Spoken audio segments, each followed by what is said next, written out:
In the white roar of a Cascade snowstorm, retired Navy SEAL Mason Keller found an old woman staggering toward his cabin with one heavy backpack on her shoulders and a smaller one locked in her arms.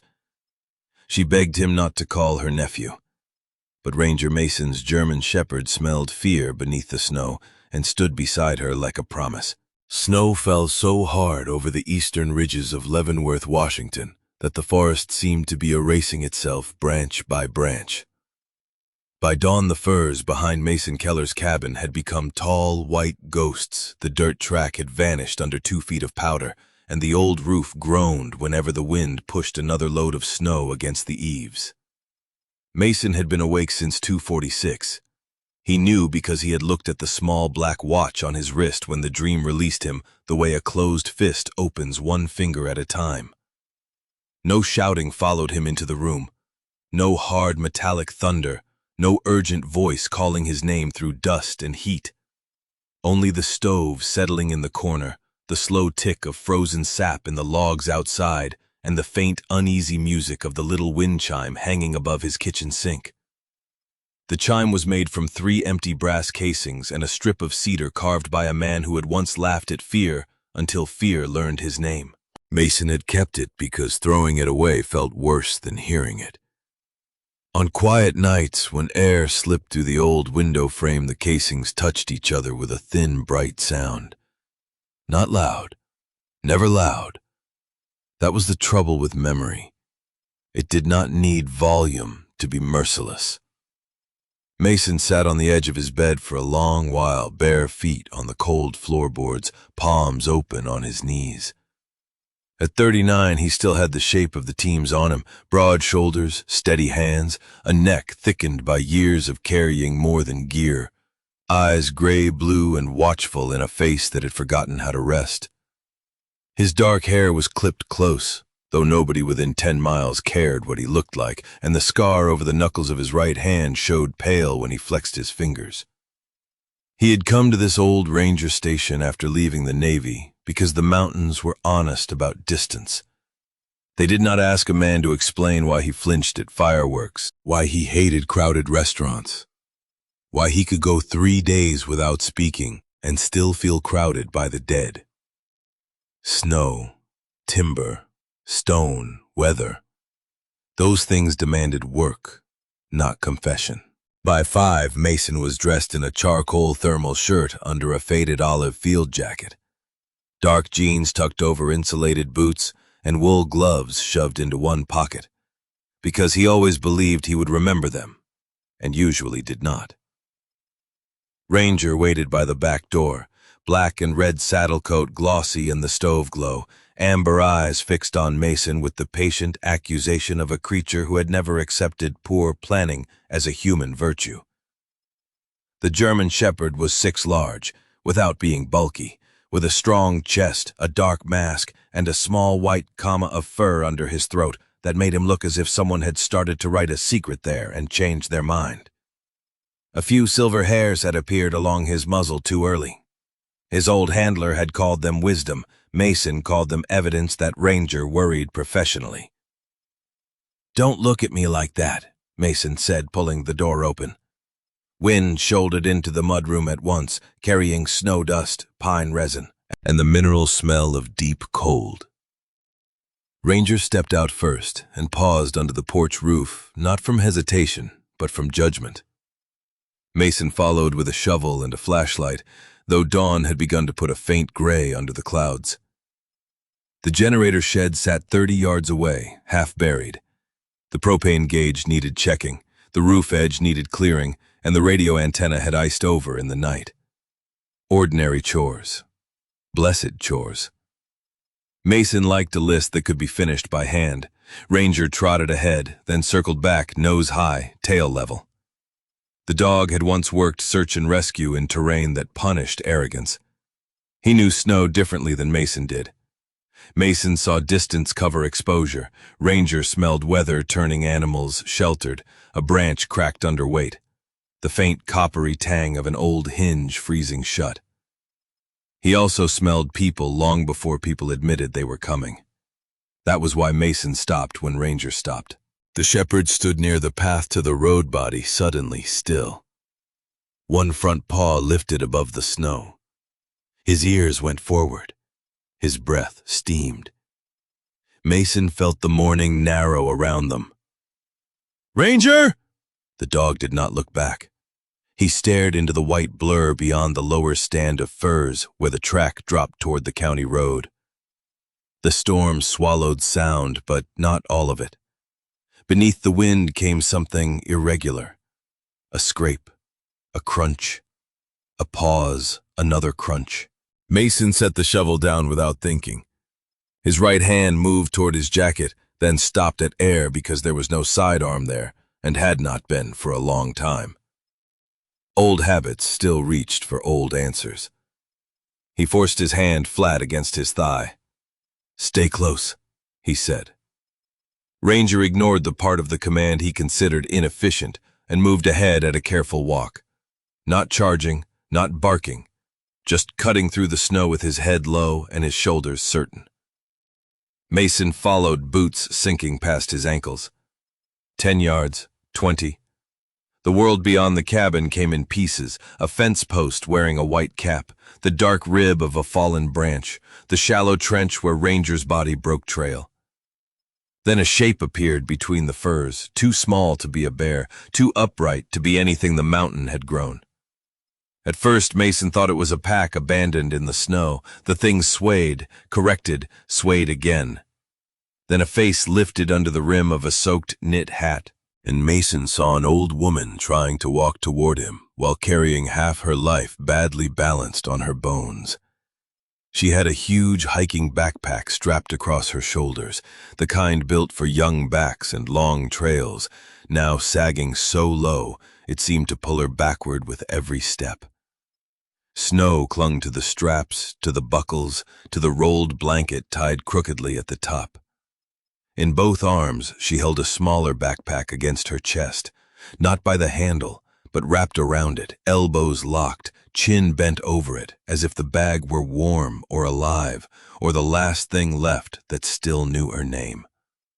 She wore a plum-colored winter coat too thin for the storm, brown corduroy pants darkened at the cuffs, and boots that had given up pretending they could keep water out. Her cheeks were wind-burned, her lips had gone pale. Wisps of white hair had escaped her hat and frozen into delicate threads along one temple. She looked at Mason with eyes the color of faded blue china, and the apology in them arrived before any word did. That struck him more sharply than fear would have. Fear argued for help. Apology asked permission to need it. She took one more step and nearly folded. Ranger reached her first. The shepherd did not leap or sniff rudely or circle as a lesser-trained dog might have done.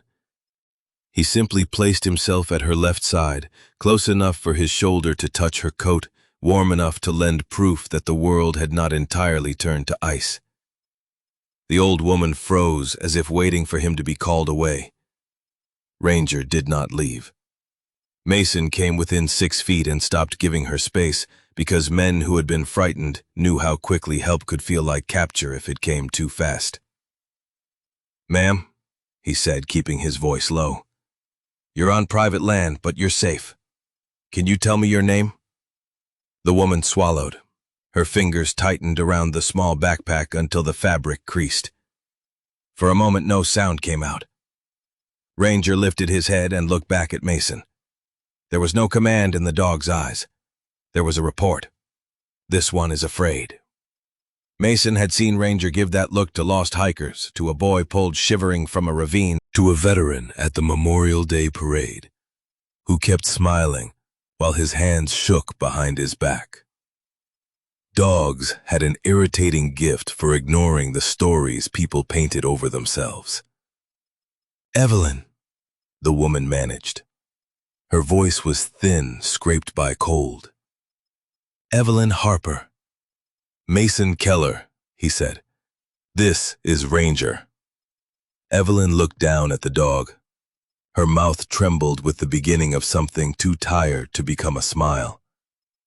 "He knows," she whispered. Mason felt his shoulders tighten. Knows what? Her eyes went past him to the road hidden by snow. That I didn't fall by accident into your morning. The words were strange, almost old-fashioned, and spoken with such careful dignity that Mason nearly missed the panic under them.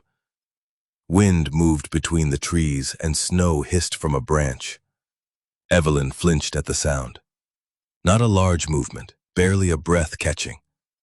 Ranger shifted immediately, turning his body so he stood between her and the forest path.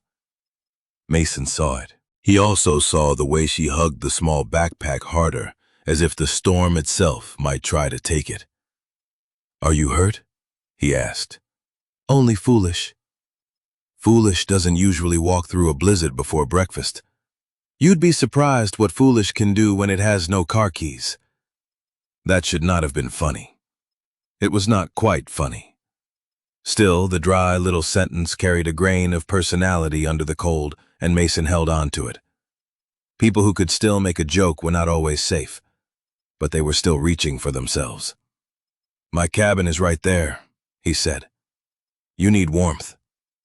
Evelyn's face changed. Not refusal, exactly. Calculation. The kind made by someone who had learned every yes could become a trap. "I don't want trouble." "You found snow. Trouble was already in the area." Ranger gave one slow wag of his tail as if approving the evidence. Evelyn looked at him again. Her breath shook. "Please," she said suddenly, and the word came out broken in a way she clearly hated. "Please don't call Owen." Mason had heard many names spoken like prayers. He had heard a few spoken like doors locking. Owen was the second kind. "Who is Owen?" Evelyn closed her eyes for half a second. "My nephew." "Is he looking for you?" She opened them. The blue had sharpened with fear. "He always says he is looking after me." The sentence landed softly and stayed heavy. Mason glanced at Ranger. The dog did not move. Behind Evelyn, the storm had already begun filling her footprints. That small fact moved something in Mason's chest. If she had fallen another 100 yards back, the snow would have covered the evidence of her passing before noon. No drama. No witness. Just white over white. "Come inside," he said. "Warm up. No calls until you can hold a cup without shaking." Evelyn gave a breath that was not consent, yet only the first crack in refusal. "I can pay." Mason looked at the enormous pack on her back and the smaller one clenched in her arms.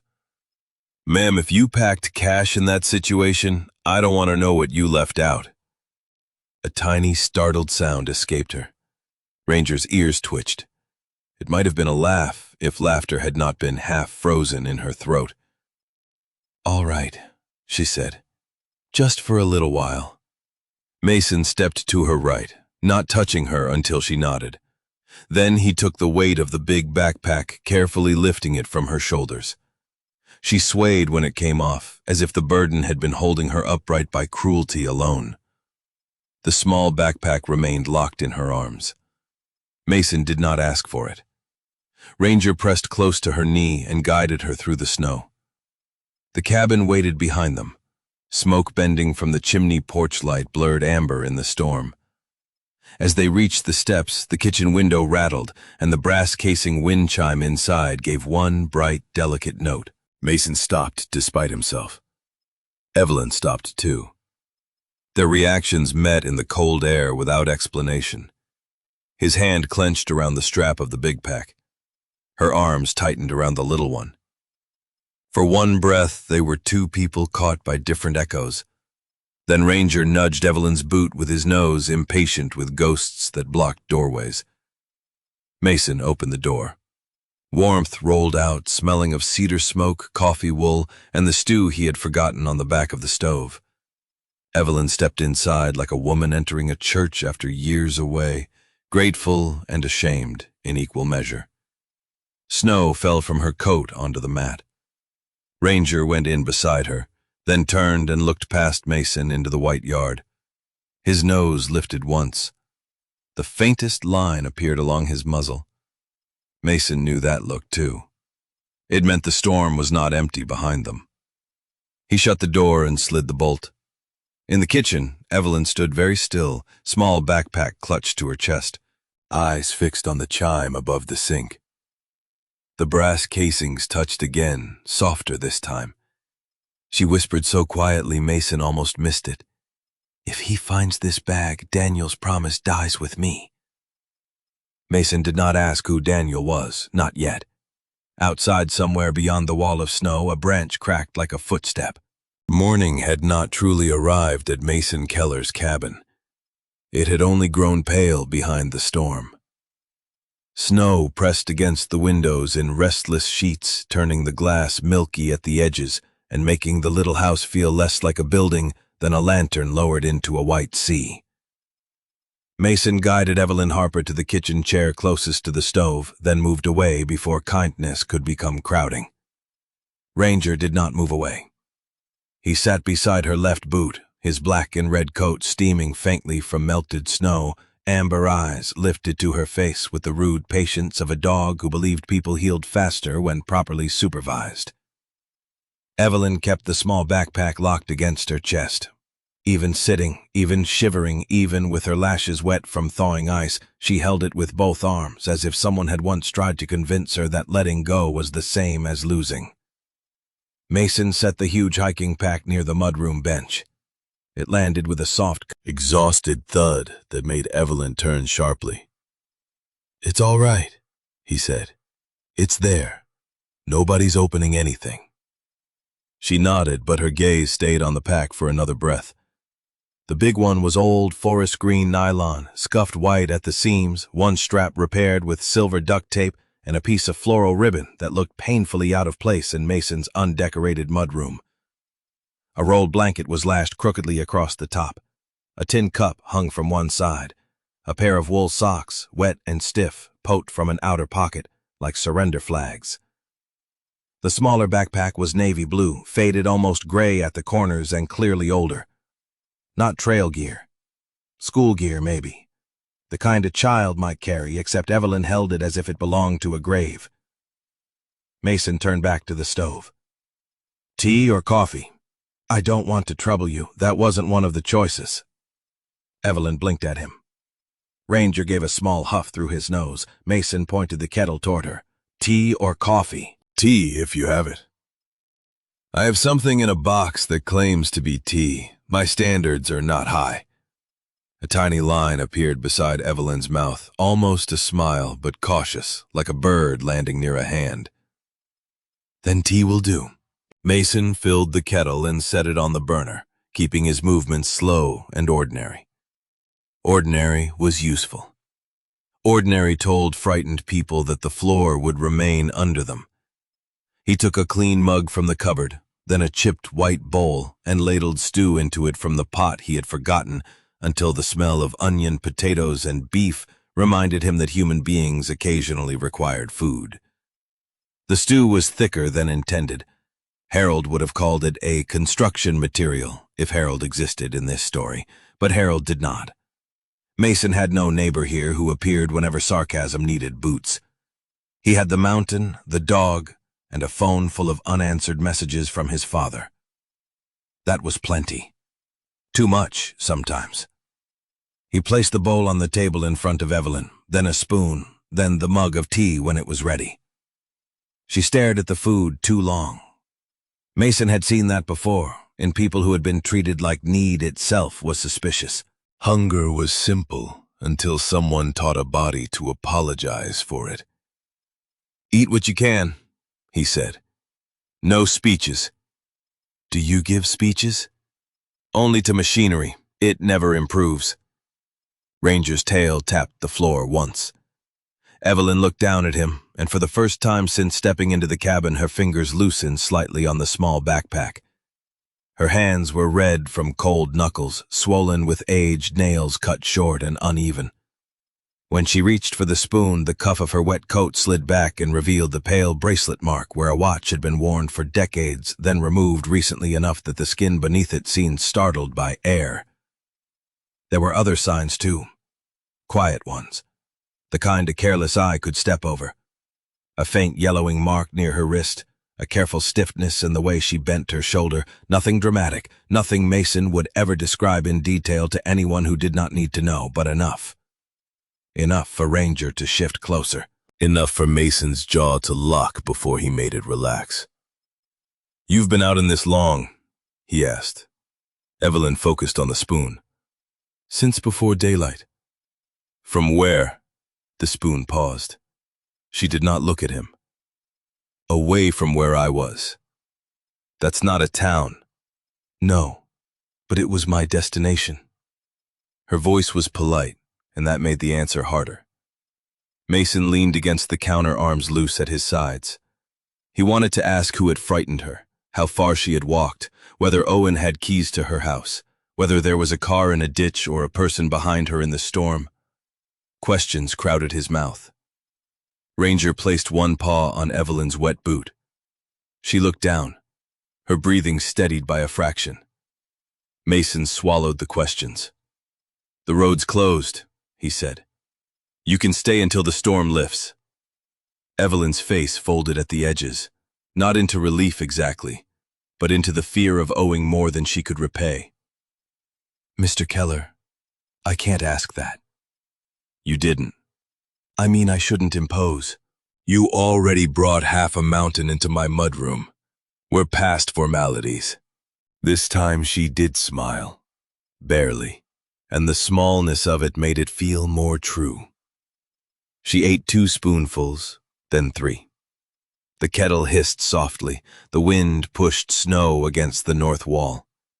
Above the sink, the brass casing chime swayed, though no one had touched it. The little notes rang thin and bright.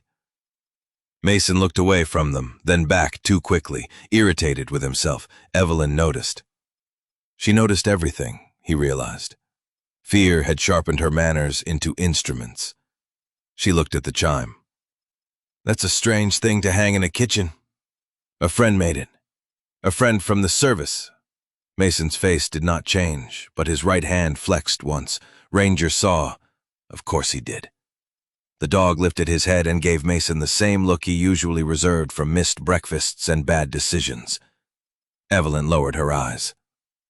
"I'm sorry, I shouldn't pry." "You asked a normal question." "Normal questions have gotten expensive lately." Mason let that sit. The cabin had a way of holding sentences after people set them down. Its walls were old cedar, darkened by decades of smoke and weather, and every board seemed to remember the rangers who had passed through before Mason bought the place from the county auction.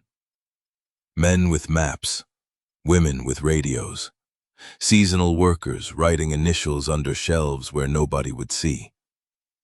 The cabin had once been built to watch for fire. Mason sometimes thought it had kept the habit. "Daniel made things out of what other people threw away," Evelyn said suddenly. Mason stayed still. "My husband.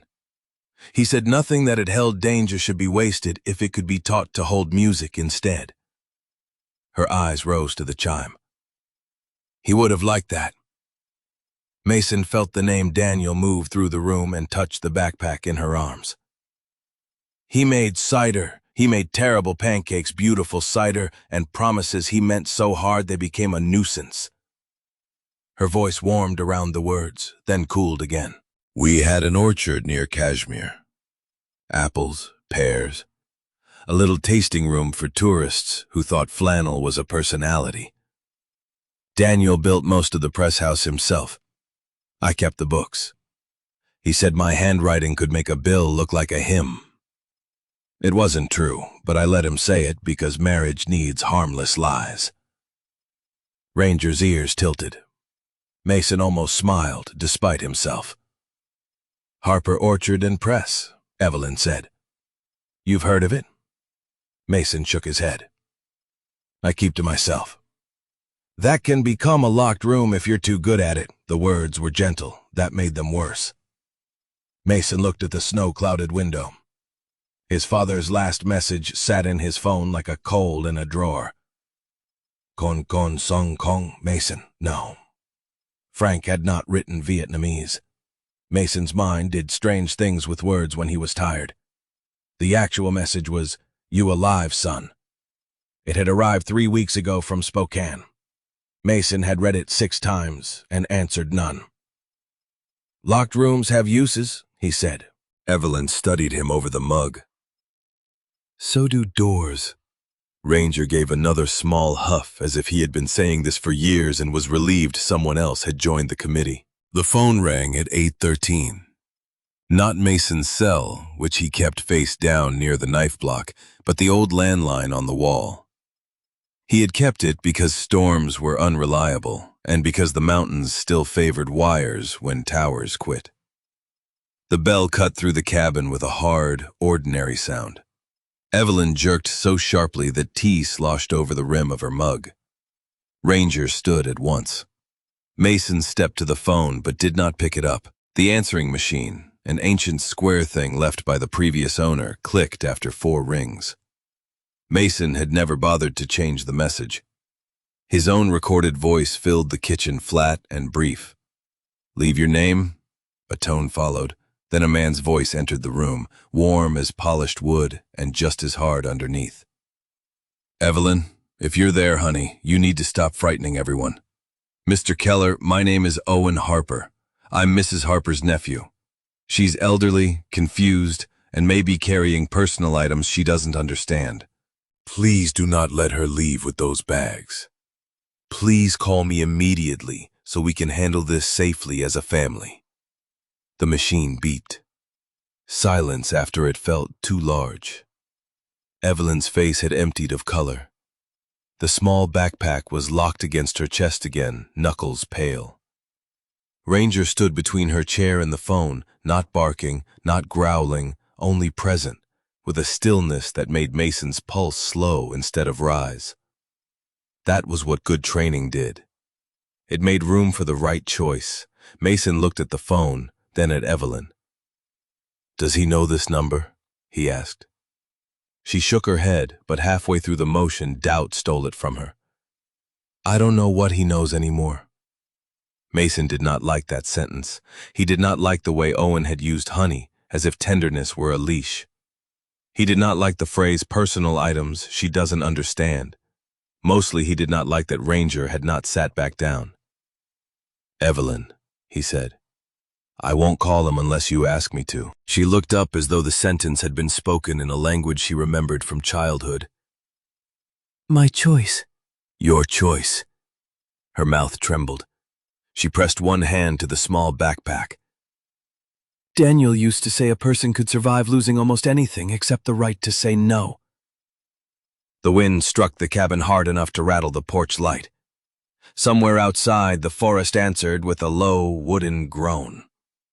Mason crossed to the mudroom and checked the bolt on the back door, then the front. He did it calmly.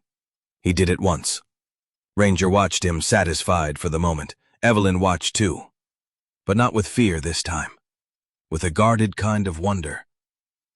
Mason returned to the kitchen and set his phone on the table where she could see it. "If you want a doctor, police, a friend, anybody, you tell me." "I don't want police yet." Yet. He heard it. She did too. The word stood between them like a small candle. "Then we start with dry socks," Mason said. "That sounds less official." Ranger takes sock protocol seriously. The dog wagged once, solemnly accepting the position. Evelyn gave a breath that almost became a laugh. Then she looked at the little backpack in her lap and whispered, "I have a key in here, and Daniel's blue notebook. Owen said the notebook was gone." Mason sat across from her, not too close. The storm rubbed its white hands over the windows. "Gone. Things sometimes know how to wait," he said. Evelyn's eyes filled, but no tears fell. Ranger rested his chin on her knee as if guarding the sentence itself. Outside, beyond the snow-buried track, an engine sound rose for 1 second and vanished under the wind. The next morning came in pieces of gray light and driven snow, as if the sky had shattered in the night and was still falling.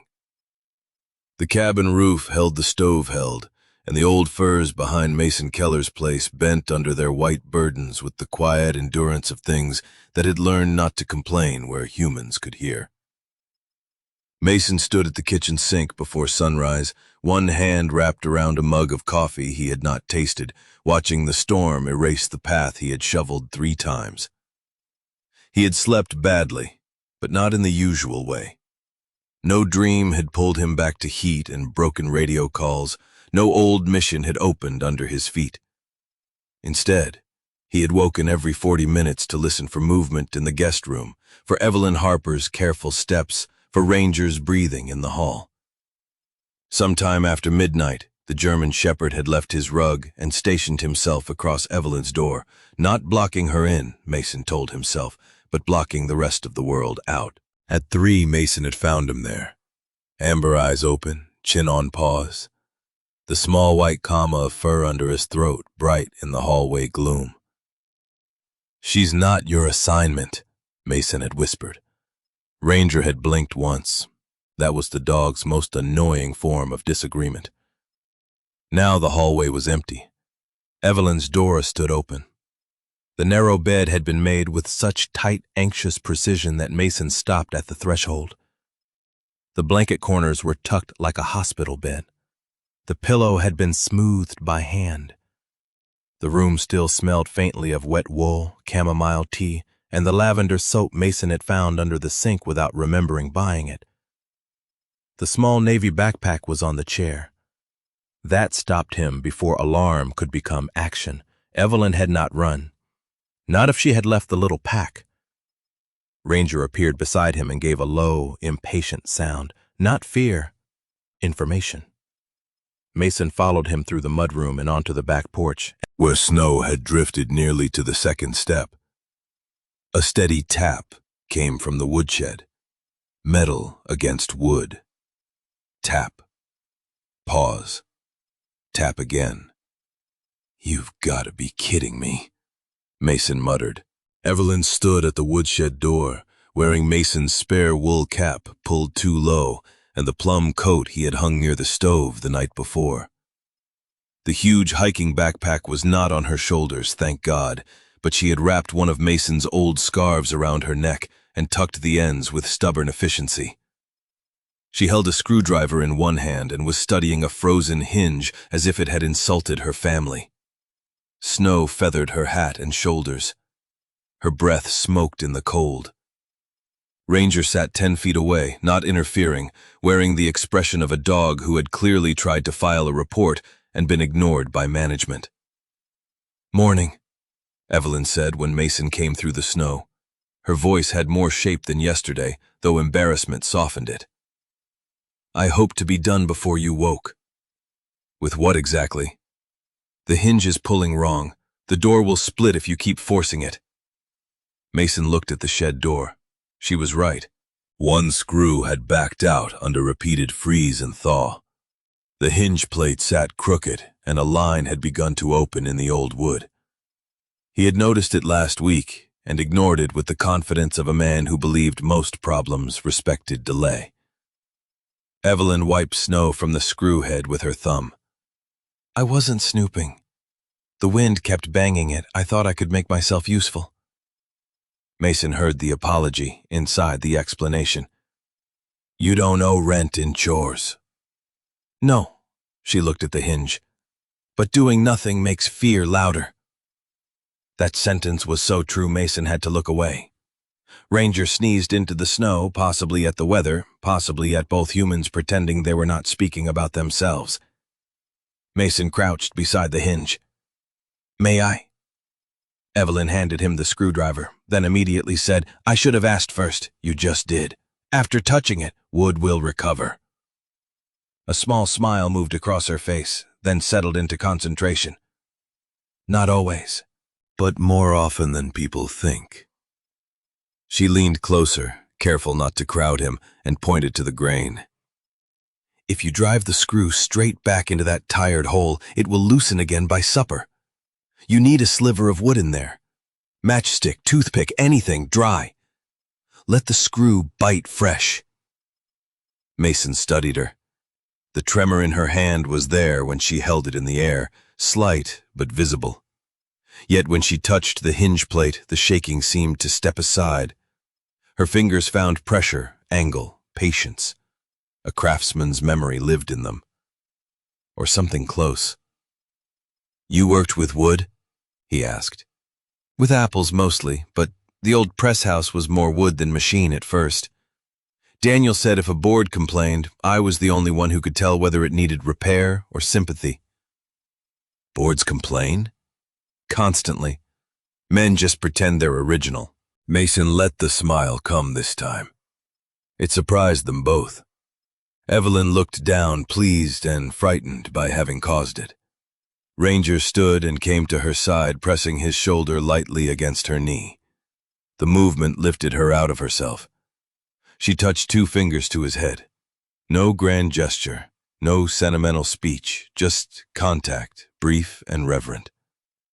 Mason fetched dry kindling from the porch box and shaved a small sliver with his pocket knife. He fixed the hinge under Evelyn's quiet direction.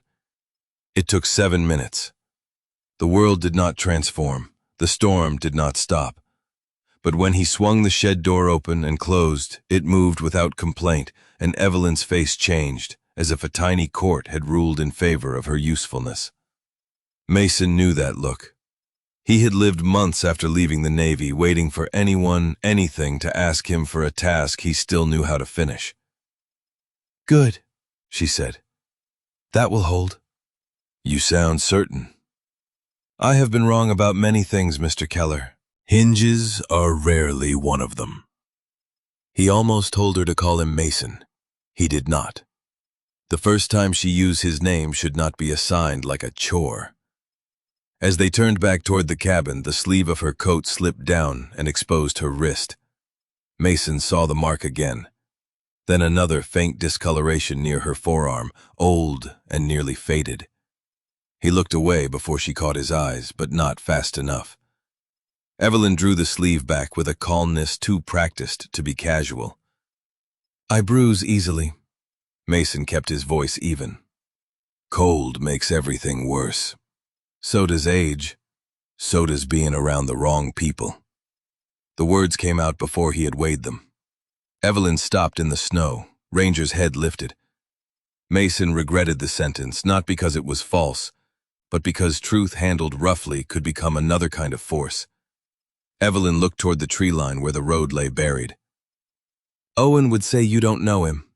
"He's right. He would say I forget, that I make stories from old worries. That grief shook things loose in me after Daniel." "Does grief do that?"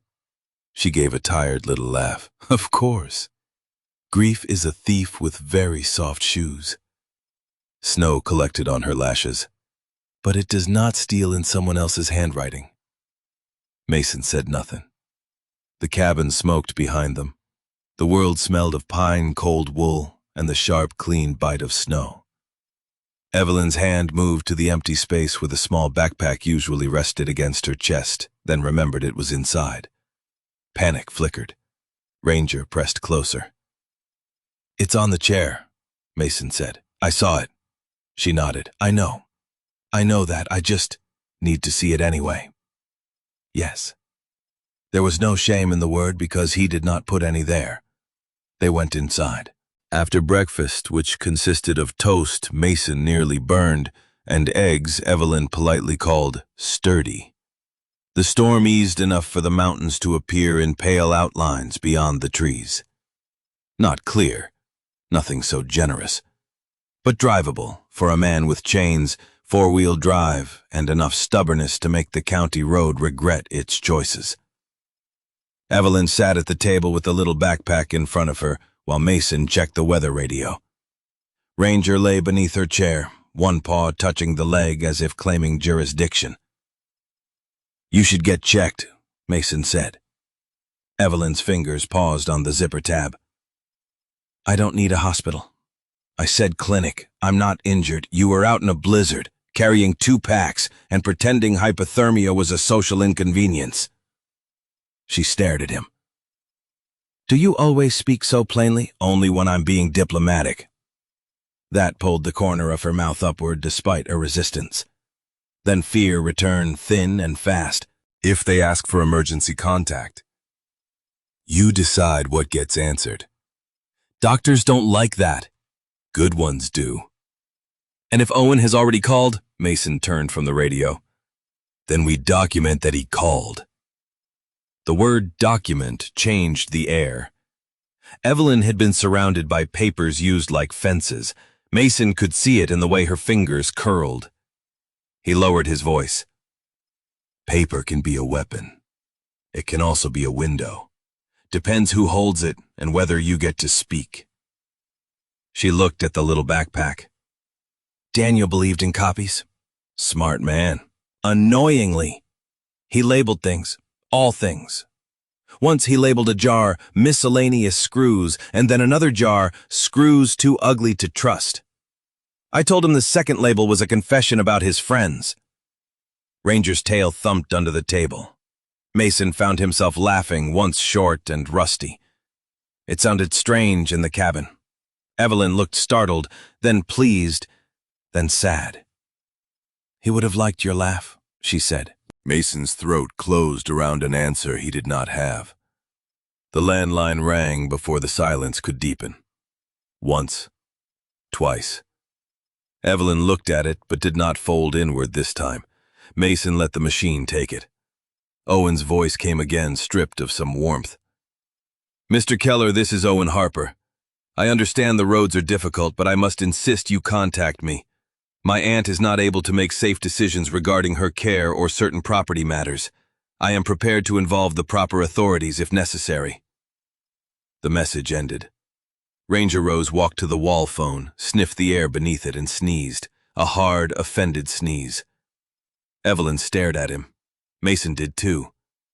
Then very softly she laughed. It came out surprised and almost guilty, as if joy had entered without knocking. Ranger looked deeply insulted. That made her laugh again, and the sound bent something in Mason's chest. Not healing, not yet. A door latch, maybe, a hinge biting fresh wood.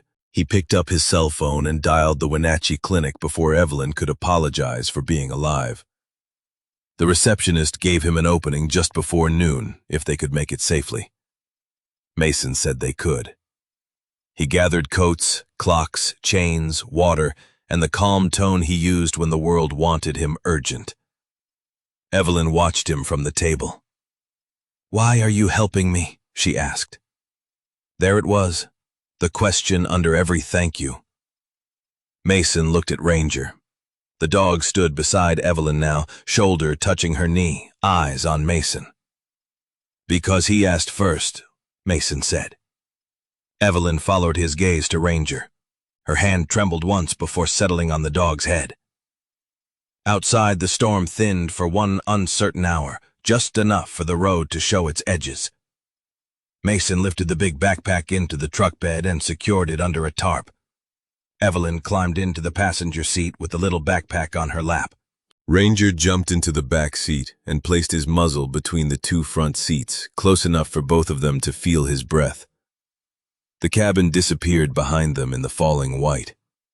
Halfway down the mountain road, Evelyn whispered, "If they call Owen, he'll come." Mason kept both hands on the wheel.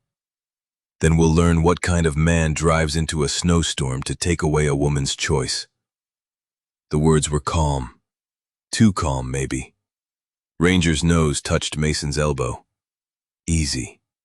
Mason breathed out. Ahead, the road curved toward Wenatchee, and beyond that curve waited a clinic, questions, fluorescent lights, and the first official piece of a truth Evelyn had carried through snow. The road into Wenatchee was a white tunnel carved by headlights, tire chains, and stubbornness. Snow kept falling, not in soft picture postcard flakes, but in hard, slanting lines that struck the windshield and vanished under the wipers with a sound like dry brushes. The mountains stood close on both sides, sometimes visible as dark shoulders through the storm, sometimes gone completely. Mason Keller drove with both hands on the wheel, and his jaw relaxed by force. Beside him, Evelyn Harper sat upright with the small Navy backpack on her lap, fingers wrapped around its straps. The huge hiking pack was secured under a tarp in the truck bed, but Mason could feel her thinking about it every time the truck took a curve. Ranger rode in the back seat, muzzle between the front seats, amber eyes shifting from the road to Evelyn to Mason and back again. He had the grave focus of a crew chief in a vehicle full of amateurs. "He doesn't like my driving," Mason said after 10 silent minutes. Evelyn glanced at Ranger. "He may simply believe the road is behaving badly. The road has a history, so do most difficult things." Mason almost answered, then did not.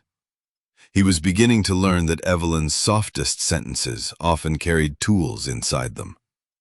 She looked out at the snow-buried orchards as they descended toward the valley. Bare apple trees stood in rows, their black limbs lifted through white fields, like handwriting on a page that had been washed clean but not erased. Evelyn pressed the backpack closer. "Daniel used to say trees look dead in winter because they are too busy surviving to explain themselves." Mason kept his eyes on the road. "Sounds like a man who got away with avoiding conversations. Constantly." A faint smile touched her face. "But then he would bring cider to apologize so people forgave more than they should." The smile faded as they passed a sign for cashmere, partly hidden by snow. Her breath caught. Mason saw, but did not comment. Ranger extended his nose until it brushed her elbow. Evelyn looked down and her fingers relaxed by 1 degree. That was how the morning went. No breakthrough, no confession. Just tiny degrees. The clinic appeared at the edge of Wenatchee near a pharmacy, a thrift shop, and a coffee stand with a hand-painted sign promising warmth, as if it had invented the concept. Mason parked close to the entrance. Before he opened his door, he looked at Evelyn. "We go in. You answer what you want. If anyone asks about Owen, you can say you don't want him contacted." She swallowed. "And if they say he has authority, then we ask what authority in writing and who reviewed it with you alone." Evelyn stared at him. "You sound like you've done this before. Different paperwork. Same habit of men hiding behind it." Ranger sneezed either at the heater or at society. Inside, the clinic smelled of disinfectant, wet coats, coffee left too long on a warmer, and the faint sweetness of children's cough syrup. Fluorescent lights hummed overhead. A plastic tree in the corner still wore leftover Christmas ornaments, even though January had already lost interest in celebration. Evelyn paused just inside the door, and Mason watched her measure the room. Reception desk, exit, waiting chairs, hallway, strangers. He recognized the calculation because he did it too, only with different excuses. Ranger was not allowed past the front unless cleared, so Mason kept one hand on the dog's leash and spoke with the receptionist in a level voice. The woman behind the desk, whose badge read Linda, looked from Mason to Evelyn to Ranger with the brisk concern of someone who had survived both insurance software and human panic. "Service animal?" she asked. Mason answered carefully. "He is trained search and rescue and helps her remain calm. If he can't come back, he can wait with me." Evelyn's hand tightened around the backpack. Linda's eyes softened, though her procedure did not.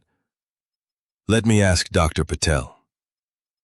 While she stepped away, Evelyn whispered, "I don't have papers for him. He's not claiming a pension," Mason said.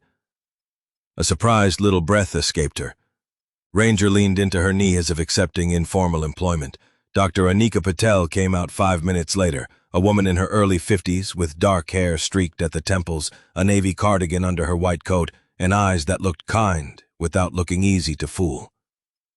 She introduced herself to Evelyn first, not to Mason. That mattered. "Mrs. Harper, I understand you were out in the storm, and we should make sure the cold didn't take more from you than it had permission to." Evelyn blinked at the phrasing. "That's one way to say it. I try not to let weather sound more powerful than necessary." The doctor glanced at Ranger.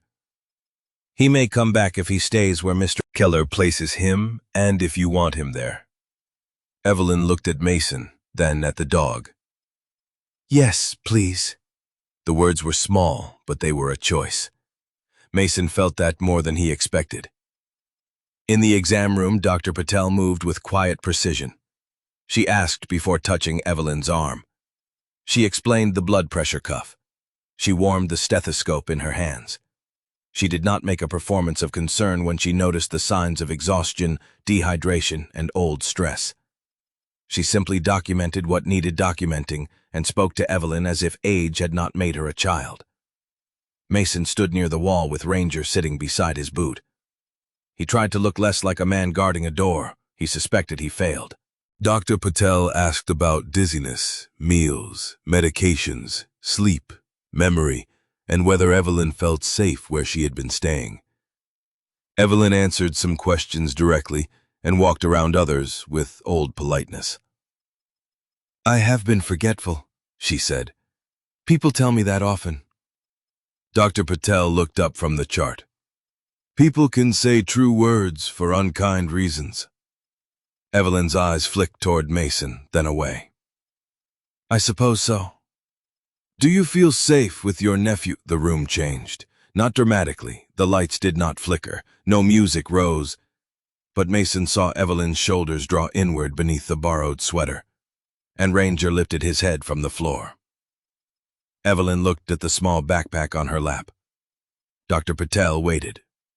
Waiting, Mason thought, could be mercy if it did not turn into pressure. I don't want him called, Evelyn said at last. The doctor nodded once and wrote it down. That is clear. He says he handles my appointments, not this one, unless you consent. Evelyn's mouth parted slightly. She looked as if someone had opened a window in a room she had been told was sealed. A medical assistant knocked and entered with a tablet. Dr. Patel, the listed contact for Mrs. Harper is Owen Harper. Should I confirm medication history? The tablet might as well have been a slammed door. Evelyn flinched, but Dr. Patel turned before fear could fill the room. No, Mrs. Harper has declined contact for now. Please note that. The assistant flushed. I'm sorry, I didn't realize. Now you do. The doctor's tone was not sharp, but it ended the matter. Mason looked down at Ranger. The dog was watching Evelyn, not the assistant. Good dog. Better man than most, Mason thought, and almost smiled at himself. Then the clinic phone on the wall rang. The assistant glanced at it, uncertain. Dr. Patel answered herself. Wenatchee Valley Clinic, Dr. Patel speaking. She listened. Her face changed almost not at all, which told Mason the caller mattered. Mr. Harper, I cannot discuss a patient without consent. No being listed as a contact does not override that in this circumstance. If you have safety concerns, you may contact local authorities for a welfare check. Yes. Proper channels are available to you. Goodbye. She hung up. Evelyn's eyes had closed. Her hands were trembling around the small backpack. Ranger stood and put one paw gently on the toe of her boot. Not pushing, anchoring. Evelyn opened her eyes and looked at him. He found me, she whispered. Mason spoke before anger could choose his words. He found the clinic, not you. Dr. Patel looked at Mason, then reading something in his face. Mr. Keller, I need you to calm. I am calm. You are doing the version of calm that suggests you've imagined several poor options. Ranger looked at Mason as if professionally agreeing with the diagnosis. Mason exhaled. What do you need? Time, consent, documentation, and no heroic shortcuts. No heroic shortcuts. The phrase followed Mason out of the exam room and into the hall, while Evelyn changed back into her dry layers. It annoyed him because it was correct. He had spent years being trained to move toward threat, to reduce distance, to solve with speed when speed saved lives. But here speed could break the wrong thing. Here a raised voice could become Owen's evidence. Here a clenched fist could turn Evelyn's refuge into a story about an unstable veteran and a frightened older woman being influenced by a stranger. Mason stood near the vending machine and rubbed his thumb over the scar on his right knuckle. Ranger sat in front of him, leash loose, watching. Don't start, Mason muttered. The dog yawned with magnificent disrespect. Mason's cell phone buzzed. He expected an unknown number, or maybe Owen somehow. Instead, his father's name appeared on the screen. Frank Keller. Mason let it ring. The buzzing stopped. A voicemail notification appeared, then a text. Roads are bad. Heard your side of the mountains got hit. You got heat? Mason stared at it. That was Frank. No greeting, no apology, no emotional bridge built where dynamite had taken the old one down. Just heat. A practical question, wearing Love's work gloves. Mason put the phone in his pocket without answering.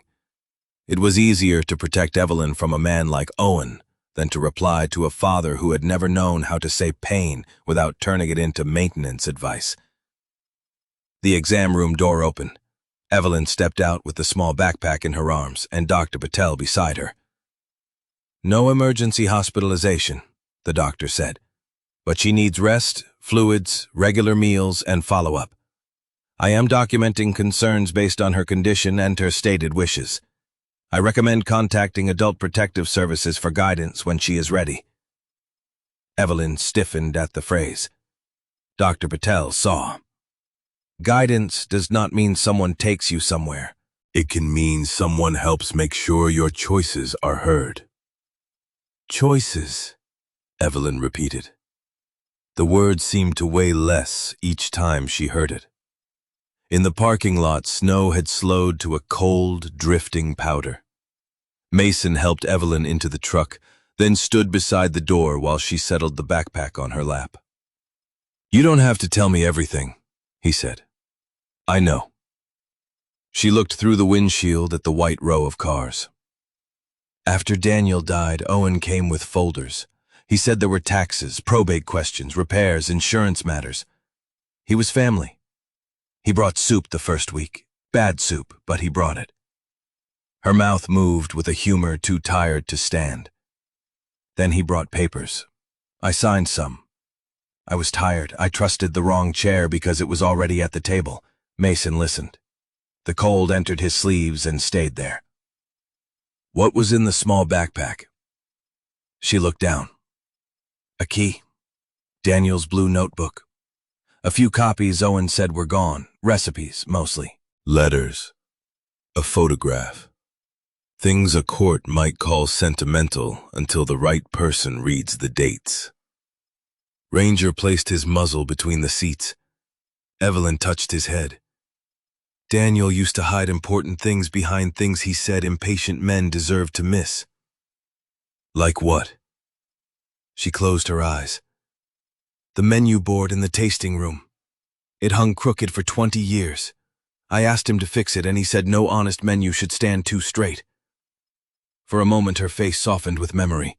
Then a shadow crossed it. If Owen has not taken it down, Mason shut the truck door gently and walked around to the driver's side. As they pulled out of the clinic lot, his phone buzzed again. Unknown number. He did not answer. A voicemail appeared before they reached the highway. Mason played it on speaker only after Evelyn nodded. Owen's voice filled the cab, still smooth but colder at the edges. Mr. Keller, you are involving yourself in a private family matter you do not understand. I am coming to retrieve my aunt as soon as the road allows. I suggest you do not make this harder than it needs to be. The message ended. The truck moved through falling snow. Ranger's nose twitched once, then he sneezed with deep content. Evelyn surprised herself by laughing. Mason did not laugh. He watched the road ahead where tire tracks disappeared almost as soon as they were made. Mrs. Harper, he said, when we get back we make some calls. The proper kind. Evelyn held the backpack tighter, but her voice did not vanish. All right, Mason. It was the first time she used his name, quietly, carefully, like setting a cup down without spilling. Behind them, Wenatchee faded into white, and somewhere ahead Trouble was already putting on clean shoes. The SUV was too clean for Mason Keller's driveway. That was the first thing he noticed when the truck climbed the last bend through the firs and the cabin came into view, smoke rising from the chimney, porch light pale in the snow, and a black luxury SUV parked near the woodpile, as if it had been placed there by someone who believed weather was a service problem. Snow had dusted the hood, but not enough to make it belong. Its tires had cut sharp black tracks through the fresh powder. The engine was off. The driver's door opened before Mason had fully stopped the truck. Ranger rose in the back seat, not barking, not lunging, just coming awake in a way that tightened every line of his body. Evelyn's hands clamped around the small backpack. Mason saw her face in the corner of his eye, not surprise, recognition. Her breath became shallow, held high in her chest. "That's Owen," she said. Mason put the truck in park and left the engine running. Heat mattered. Exit options mattered. Calm mattered most, unfortunately. "You stay seated until I open your door," he said. She nodded too quickly, then caught herself and said, "I choose to stay seated." Mason looked at her. The correction mattered. "Yes, ma'am." Ranger's ears flicked at the respect in his voice. The SUV passenger door opened and a second man stepped out. Younger than Mason expected, maybe mid-30s, tall and narrow in a charcoal overcoat, carrying a leather folio under one arm. He wore glasses with thin, dark frames and the expression of a man who had already decided snow was unprofessional. Owen Harper emerged from the driver's side in a camel-colored wool coat, dark trousers, polished boots, and a scarf arranged with the careful casualness of a catalog photograph. He was 42, clean-shaven, brown hair cut expensively, smile ready before warmth had been requested. He lifted one hand. "Mr. Keller." Mason stepped out of the truck and closed the door without slamming it. The cold seized the damp edge of his collar. "You can stay where you are." Owen stopped near the front of his SUV, smile thinning by a thread. "I understand you're trying to help. Truly, I do.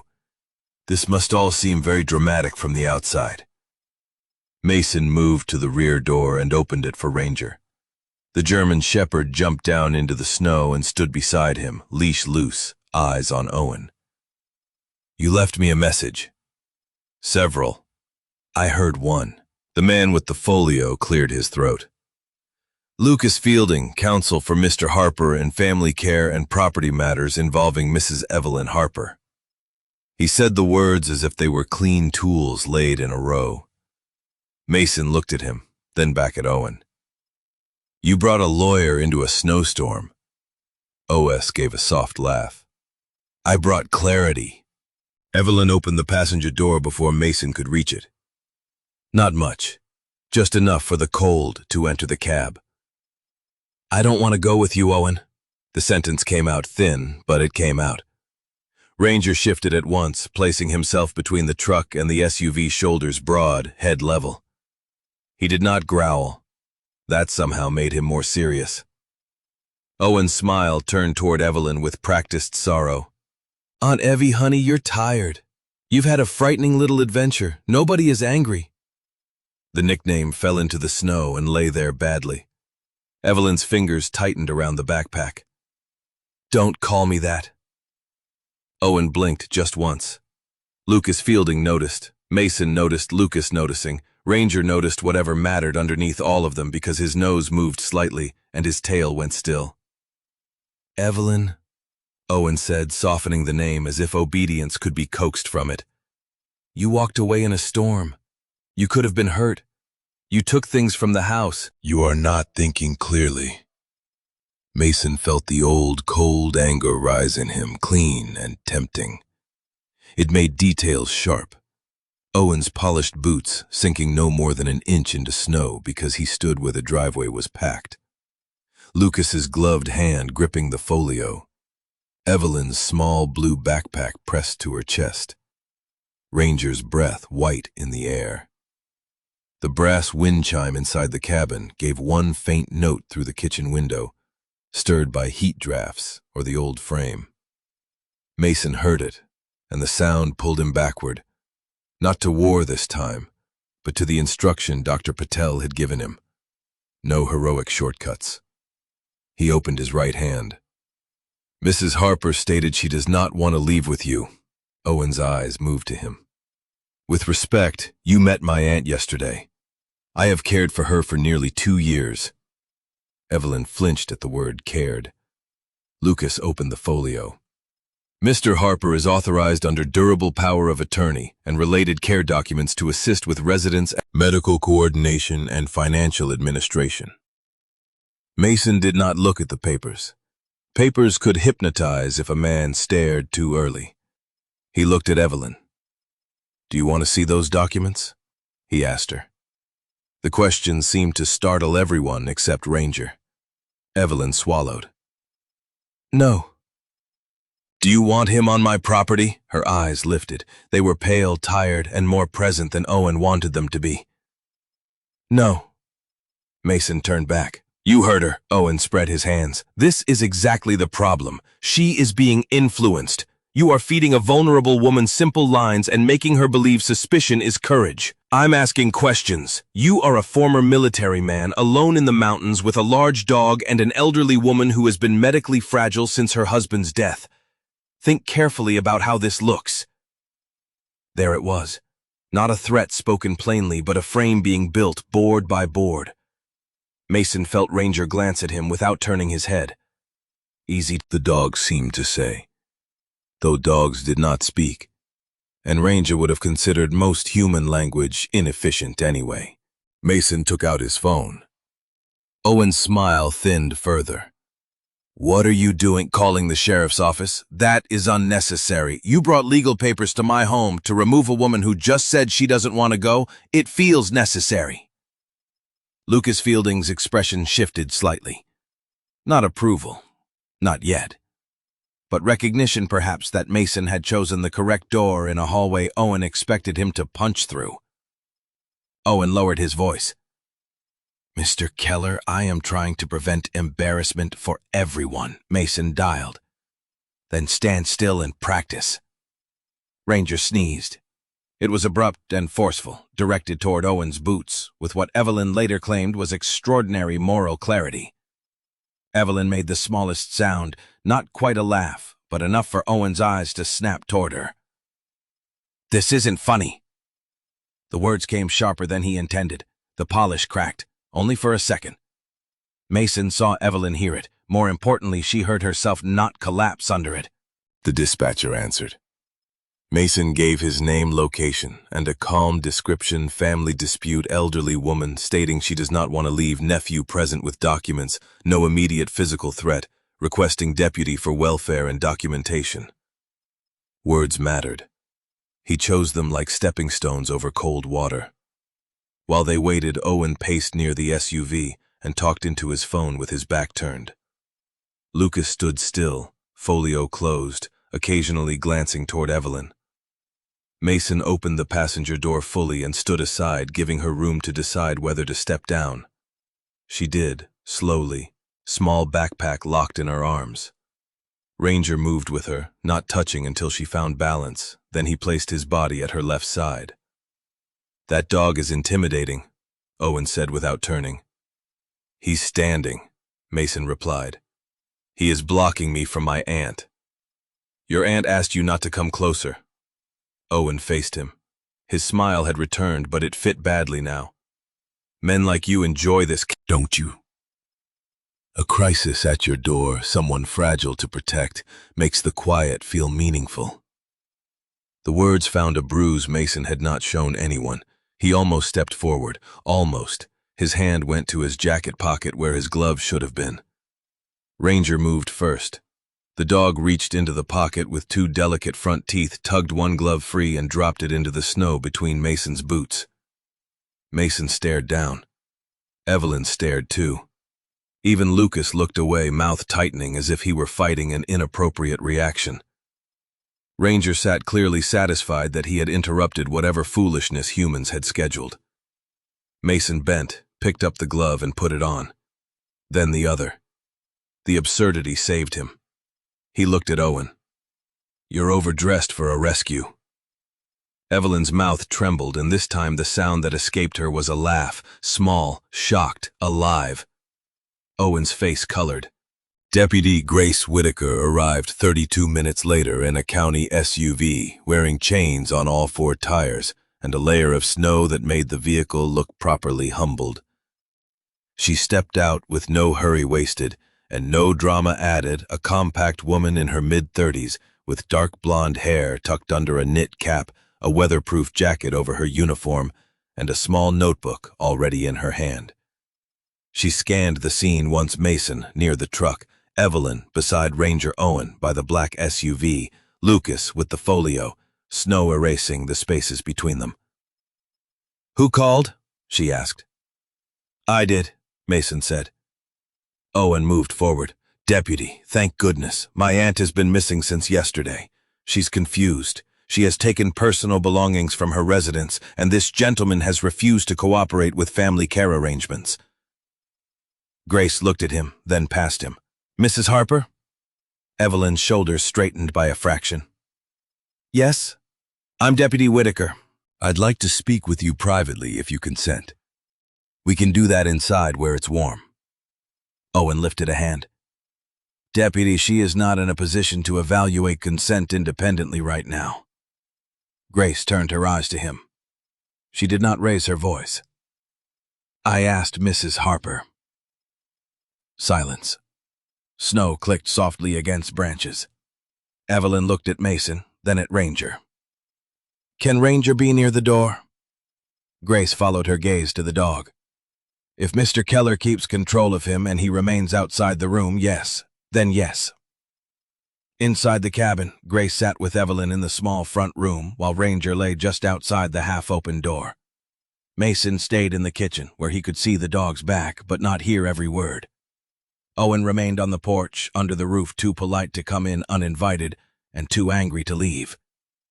Lucas stood beside him, folio under one arm, eyes lowered to the snow. The brass casing chime over the sink sounded once. Mason closed his eyes for half a second. He heard Frank's voice in memory, not from any dramatic childhood wound, just his father's practical gruffness after Mason's mother died. "If the engine knocks, don't pretend music will fix it." Mason wondered when he had started pretending silence was maintenance. 20 minutes later, Grace opened the front room door. Evelyn emerged with the small backpack still in her arms, but she was walking on her own. Ranger rose and stood beside her, careful not to crowd. Grace faced Owen. "Mrs. Harper has stated clearly that she does not wish to leave with you at this time. I do not have grounds to force her into your vehicle against that stated wish." Owen's smile returned too quickly. "Deputy, I respect your position, but she has documented cognitive issues and I hold authority to assist with decisions." Lucas opened the folio and handed Grace copies. Grace accepted them. "These may be relevant. They may also require review if there are concerns about pressure capacity or safety." "Pressure," Owen repeated, wounded. Evelyn's voice came then, soft but clear. "I asked to read things later." Everyone looked at her. She looked at the snow between her boots. "After Daniel died, Owen brought papers. He said they were to help with taxes and repairs. I asked to read them later. He said I already had." Lucas Fielding's face changed. A crease appeared between his brows. Owen turned. "On Evie, don't do this." Evelyn flinched at the nickname, then looked down at Ranger. The dog's paw rested on the toe of her boot. She lifted her head. "Do not call me that." It was not loud. It did not need to be. Grace wrote something in her notebook. Mason breathed slowly through his nose.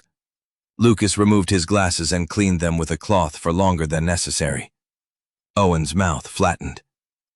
"This conversation is over for now." "For now works," Grace said. "I will file today's contact. Mrs. Harper, if you feel unsafe or pressured, you can contact me, the clinic, Adult Protective Services, or someone you trust.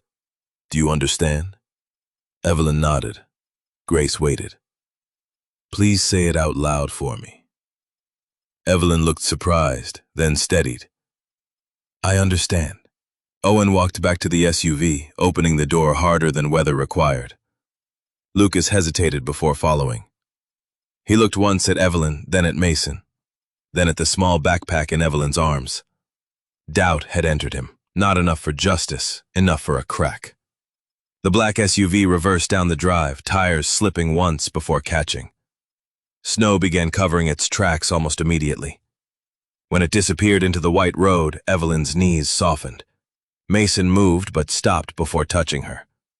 Ranger leaned against her instead. She stayed upright. "He'll come back," she said. Mason did not lie. Probably. Her fingers tightened on the backpack. "Then we do it properly." "Yes," Grace nodded from the porch. "Properly is slower. It also lasts longer." Evelyn looked at Ranger, then at Mason. For the first time, she stood in the cabin doorway without apologizing for taking up space. By the following noon, the storm had softened from fury into persistence. The kind of snow that looked gentle from a window and still buried fence rails while no one was watching. Mason Keller's cabin sat under its white roof, with smoke unrolling from the chimney and Ranger stationed near the kitchen table as if the house had been promoted to a post that required full-time command. Evelyn Harper sat in the chair nearest the stove, the small Navy backpack on the floor by her boot instead of in her arms. Not far, not forgotten, just lower than her heartbeat. Mason noticed and did not mention it. Some victories needed privacy, or they became performances. Deputy Grace Whitaker had called that morning to say she filed the contact with Owen and had spoken with Dr. Patel. She had also contacted Adult Protective Services. Evelyn had gone still at those words until Grace, over the speakerphone, explained that a caseworker would not arrive with handcuffs, moving boxes, or a royal decree. "She will ask what you want and what you need," Grace said. Evelyn looked at Mason as if wanting to believe the sentence, but unsure where belief should be stored. "And if I don't know?" "Then that is allowed too." Now at noon, a state sedan with government plates crept up the driveway wearing chains and a heroic amount of slush. Ranger stood before the engine stopped. Mason watched through the window. "Hannah Price," he said, reading the name Grace had texted. "Adult Protective Services." Evelyn's hand drifted toward the backpack strap. Ranger stepped closer and put one paw on her boot. He had begun doing it with such solemn timing that Mason wondered whether the dog had learned the exact weight of a person's fear. "You don't have to answer anything fast," Mason said. "What if she thinks I can't make choices? Then she will have to explain that while you are making them." Evelyn's mouth twitched. The front door opened to a woman in her late 40s with deep brown skin, silver-threaded braids tucked under a knit hat, round glasses spotted with melted snow, and a canvas work bag that looked like it had survived more meetings than most people survived winters. She stamped her boots on the mat and did not rush forward. "Mrs. Harper, I'm Hannah Price. I work with adults who may need help making sure their choices are respected." Evelyn stared at her. "That's a careful sentence." Hannah smiled. "It has to carry a lot without dropping anything." Ranger sniffed once, then sat. Hannah looked down at him. "And you must be Ranger." The shepherd blinked. "I'll take that as a professional review." Hannah did not begin with what happened. She asked where Evelyn wanted to sit. She asked whether Mason should step into the mudroom or remain within sight but out of the conversation. Evelyn looked stunned by the menu. Mason stood near the stove, hands loose, saying nothing. The urge to help by answering for her rose and died in his throat. That was progress, maybe. Uncomfortable progress. "Ranger stays beside me," Evelyn said. "Mason can stay by the stove if he doesn't mind." "I don't mind." Hannah nodded, then sat only after Evelyn did. She placed a legal pad on the table, then several large print cards with simple questions written on them.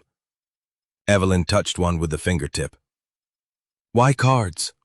"Some people prefer reading a question to being watched by a stranger with a pen." "That's thoughtful." "Some days. Other days I'm just overprepared." Ranger settled beside Evelyn's chair, one paw close to her boot, but not touching now. The dog understood increments better than most committees. Hannah began with easy ground. Where did Evelyn grow up? What kind of apples did she like best for cider? What was Daniel's middle name? Did she prefer tea with honey or without? Evelyn answered slowly at first. Then, with more color, she described Kashmir in September, when the valley smelled like bruised fruit and dust. She described Daniel singing old hymns off-key while pressing apples, not because he was devout in a loud way, but because he believed machines behaved better when given music. She described the tasting room at Harper Orchard and Press with its crooked menu board, 12 mismatched stools, and a bell over the door that never rang the same way twice. Mason listened from the stove, surprised by the ache that came with watching a person return to herself through details nobody had stolen completely. Hannah waited until Evelyn had floorboards under her. Then she turned one card gently. Who helps with mails? Phone calls, appointments, and financial papers. Evelyn's fingers moved to the small backpack strap. The room did not move, but the air changed. Owen, she said. Hannah wrote the name without making it sound like a verdict. Did you ask Owen to help? Evelyn stared at the card. At first. At first? Hannah repeated, not as a trap, but as a door with its latch eased open. Evelyn swallowed. After Daniel died, there were bills, insurance, a loan for the bottling line, property taxes, repairs I couldn't think about. Owen said family should not let me carry that alone. Her voice thinned. It sounded kind. Hannah's eyes softened. Kindness is supposed to sound kind. That's why people can misuse the sound. Mason looked at the window. Snow slid down the glass in wet trails. He thought of his father asking if he had heat and of all the rough little sentences that had been love with bad clothes on. The questions continued. Hannah asked about keys, who drove Evelyn to appointments, who had access to bank statements, whether she could call friends freely, whether anyone told others she was too confused to talk. Evelyn answered some things. Others dissolved into fog. When she did not know, Hannah wrote, does not recall, with no shame attached. At one point, Evelyn whispered, I should have known better. Hannah set down her pen. No. The word was quiet, but it stopped everything. Even Ranger lifted his head. Hannah leaned forward. People who manipulate grief count on that sentence. They count on good people being embarrassed that they trusted someone. You were grieving your husband. You accepted help from family. That is not foolish. That is human. Evelyn's eyes filled. She did not sob. The story would not take that from her and wave it around. Her grief was not a spectacle. It was a weather system moving behind her eyes, old and deep. Ranger put his chin on her knee. She rested her hand on his head. Owen said I got agitated when people called. Did you? Sometimes. I was tired. I forgot words. I cried when a seed catalog came because Daniel had circled too many things we didn't need. Owen said callers upset me. Tired people still get to answer their own phone, Hannah said. Evelyn looked at her as though the sentence were bread after a long fast. Mason felt his hand close around the edge of the counter. He wanted to despise Owen cleanly, but clean hatred was rarely useful. It made a man feel righteous while someone else did the paperwork. Hannah asked whether Evelyn had documents with her. Evelyn looked at the small backpack. Some. Do you want to show me today? Evelyn hesitated. Not all. Then not all. The answer landed gently. Evelyn unzipped one compartment and took out a blue notebook wrapped in a dish towel printed with faded apples. Mason had seen hardened operators handle classified material with less reverence than Evelyn used for that notebook. Its cover was soft at the corners, the elastic band stretched nearly useless, and Daniel Harper's handwriting filled the first page in blue ink. Cider ratios fall 2018 because my wife says memory is not a filing system. Evelyn's mouth bent at the line, then steadied. She showed Hannah several copied pages tucked in the back. A property tax notice, a letter from an insurance company, an old equipment invoice, and a photocopy of a partnership agreement that named Evelyn and Daniel jointly. Hannah did not overreact. She photographed only what Evelyn allowed, wrote down descriptions, and asked who should review them. "A lawyer," Evelyn said, surprising herself. Mason saw it happen. The word left her mouth and came back as proof she still had one. Hannah stepped onto the porch after 2 hours to make a call, pulling her coat tight while snow drifted around her boots. Mason went out with her, leaving Evelyn at the table with Ranger and the notebook. The cold hit his face like a flat hand. Hannah kept her voice low. "She has capacity in this conversation. That doesn't settle every legal question, but it matters. There are concerns about isolation, possible undue influence, and property control. Grace is already looking at prior calls. Dr. Patel is documenting medical concerns. The next step is legal review." "Who?" Mason asked. "Samuel Brooks, if I can annoy him into helping.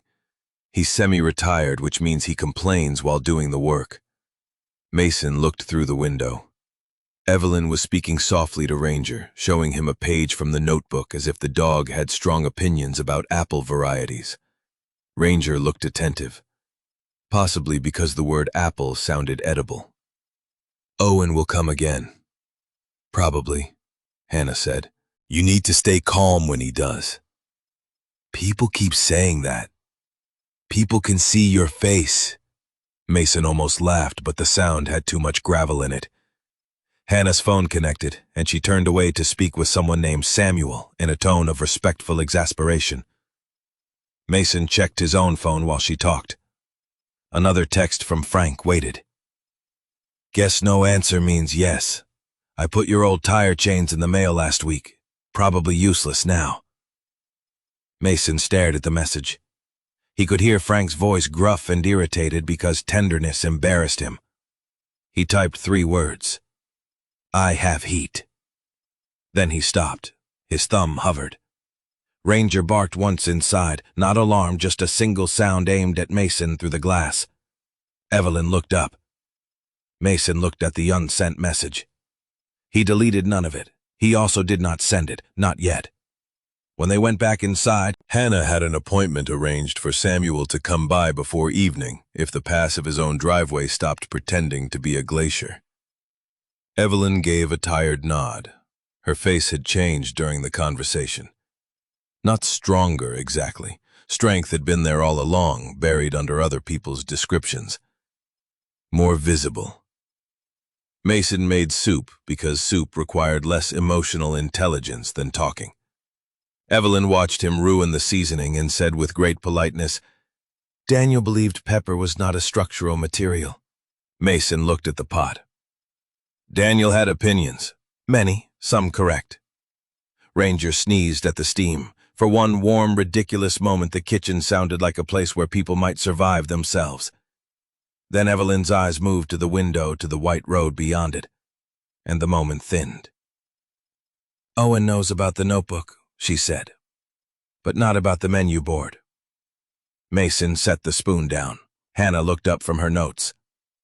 "What menu board?" Evelyn touched the blue cover. "The one Daniel refused to hang straight." Outside, the snow kept falling, covering tracks, roofs, secrets, and the road to Kashmir, where Harper Orchard and Press waited behind a locked door. In Mason's kitchen, however, the first map toward that door had been spoken aloud, and no one rushed to fold it shut. Even Ranger seemed to understand that some doors opened only after a frightened voice heard itself treated as enough. By late afternoon, the storm had lifted enough to reveal the mountains in blue-gray layers, each ridge softened by snow and distance. Leavenworth glittered under its winter costume when Mason Keller drove down from the cabin alone. The storefront roofs loaded white, the sidewalks shoveled into narrow trenches, the street lamps wearing caps of ice. He had left Evelyn Harper at the cabin with Hannah Price Ranger, and strict instructions from the dog that no one should behave foolishly in his absence. Evelyn had not wanted Mason to leave at first. Then Hannah had asked, not told, whether she preferred Mason to gather information from Ruth Callahan while she rested, or whether she wanted to postpone everything until morning. The word preferred had done its quiet work. Evelyn chose rest, though her hand remained on the little backpack when Mason stepped out. Ranger chose to stay with her, which Mason accepted with more grace than he felt. The diner sat at the edge of town where tourist charm gave way to plowed lots and tire shops. Its sign read Ruthie's Table, in red letters faded by years of sun and weather. A cardboard snowman taped inside the window leaned sideways, as if it had heard too many confessions over pie. Mason pushed through the door and entered warmth, coffee frying onions, wet wool, and the soft clatter of ordinary life. Every head turned, enough to inventory him, then turned back with the discipline of small-town curiosity, pretending to mind its business. Ruth Callahan stood behind the counter with a coffee pot in one hand and authority in the other. She was 66, sturdy silver hair twisted into a knot, reading glasses hanging from a chain over a red sweater that declared peace on earth in letters worn by many washings and possibly several arguments. She looked Mason up and down.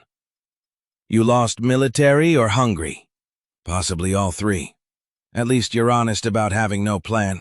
Mason slid onto a stool. "I'm looking for information about Evelyn Harper." Ruth's expression changed so quickly that the room seemed to lean toward them and pretend not to. She set the coffee pot down. "You family?" "No." "Good. Family's been doing a poor job lately." She poured him coffee without asking. "Where is she?" "Safe." Ruth studied him, and Mason let her. Trust given too quickly was often only exhaustion wearing nicer shoes. "That dog with her?" she asked. Mason paused. "You heard about Ranger.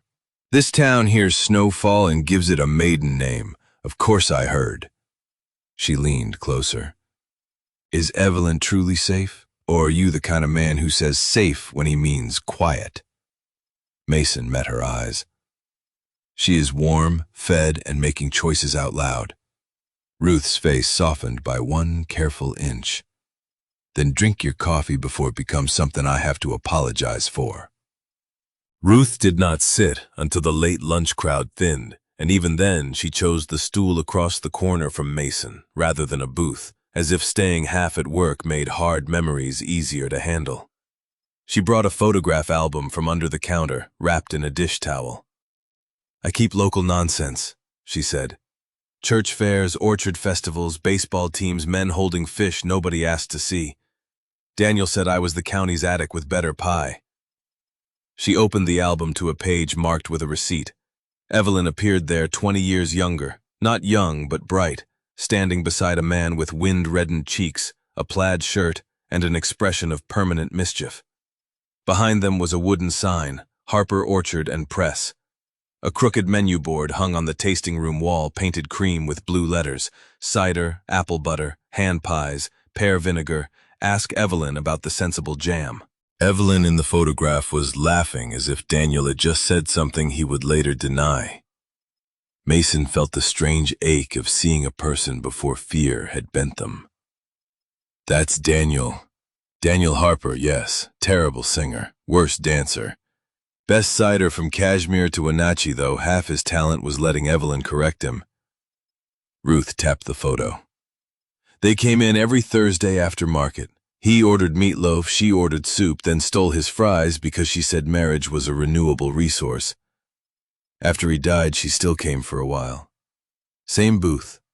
2 cups of coffee at first, then 1. Ruth closed her mouth and Mason watched her anger arrive, the way weather crosses a valley visible before it hits. Then Owen started showing up. What did people think? At first that he was helping. He wore grief politely, brought folders, spoke softly, paid bills in front of people so we'd notice. Said Evelyn was tired, forgetful, overwhelmed. Some of that was true, which is how the rest got room to sit down. Mason looked at the photograph. "Then she stopped coming?" Ruth nodded. "Owen said she got confused in public. Said visitors upset her, said she needed quiet.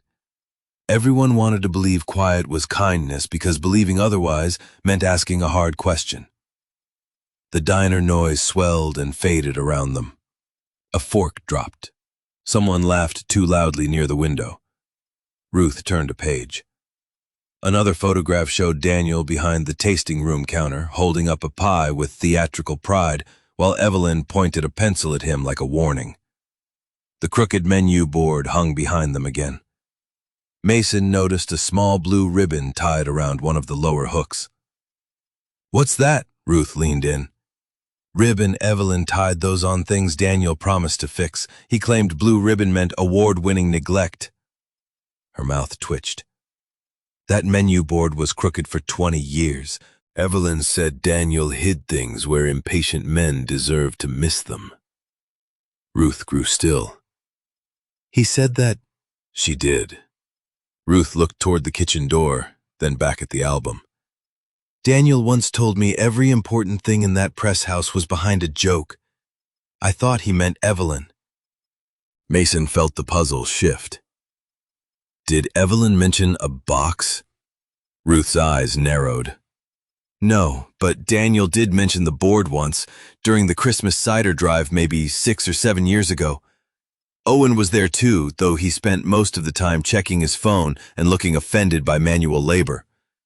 Daniel said if anything ever happened to him, Evelyn should trust what was behind the menu before she trusted what was in any folder. I told him that sounded like a fortune cookie written by a carpenter. He laughed and said, good, then nobody smart would take it seriously." Mason wrote the sentence in his notebook. Trust what was behind the menu. Ruth watched his hand.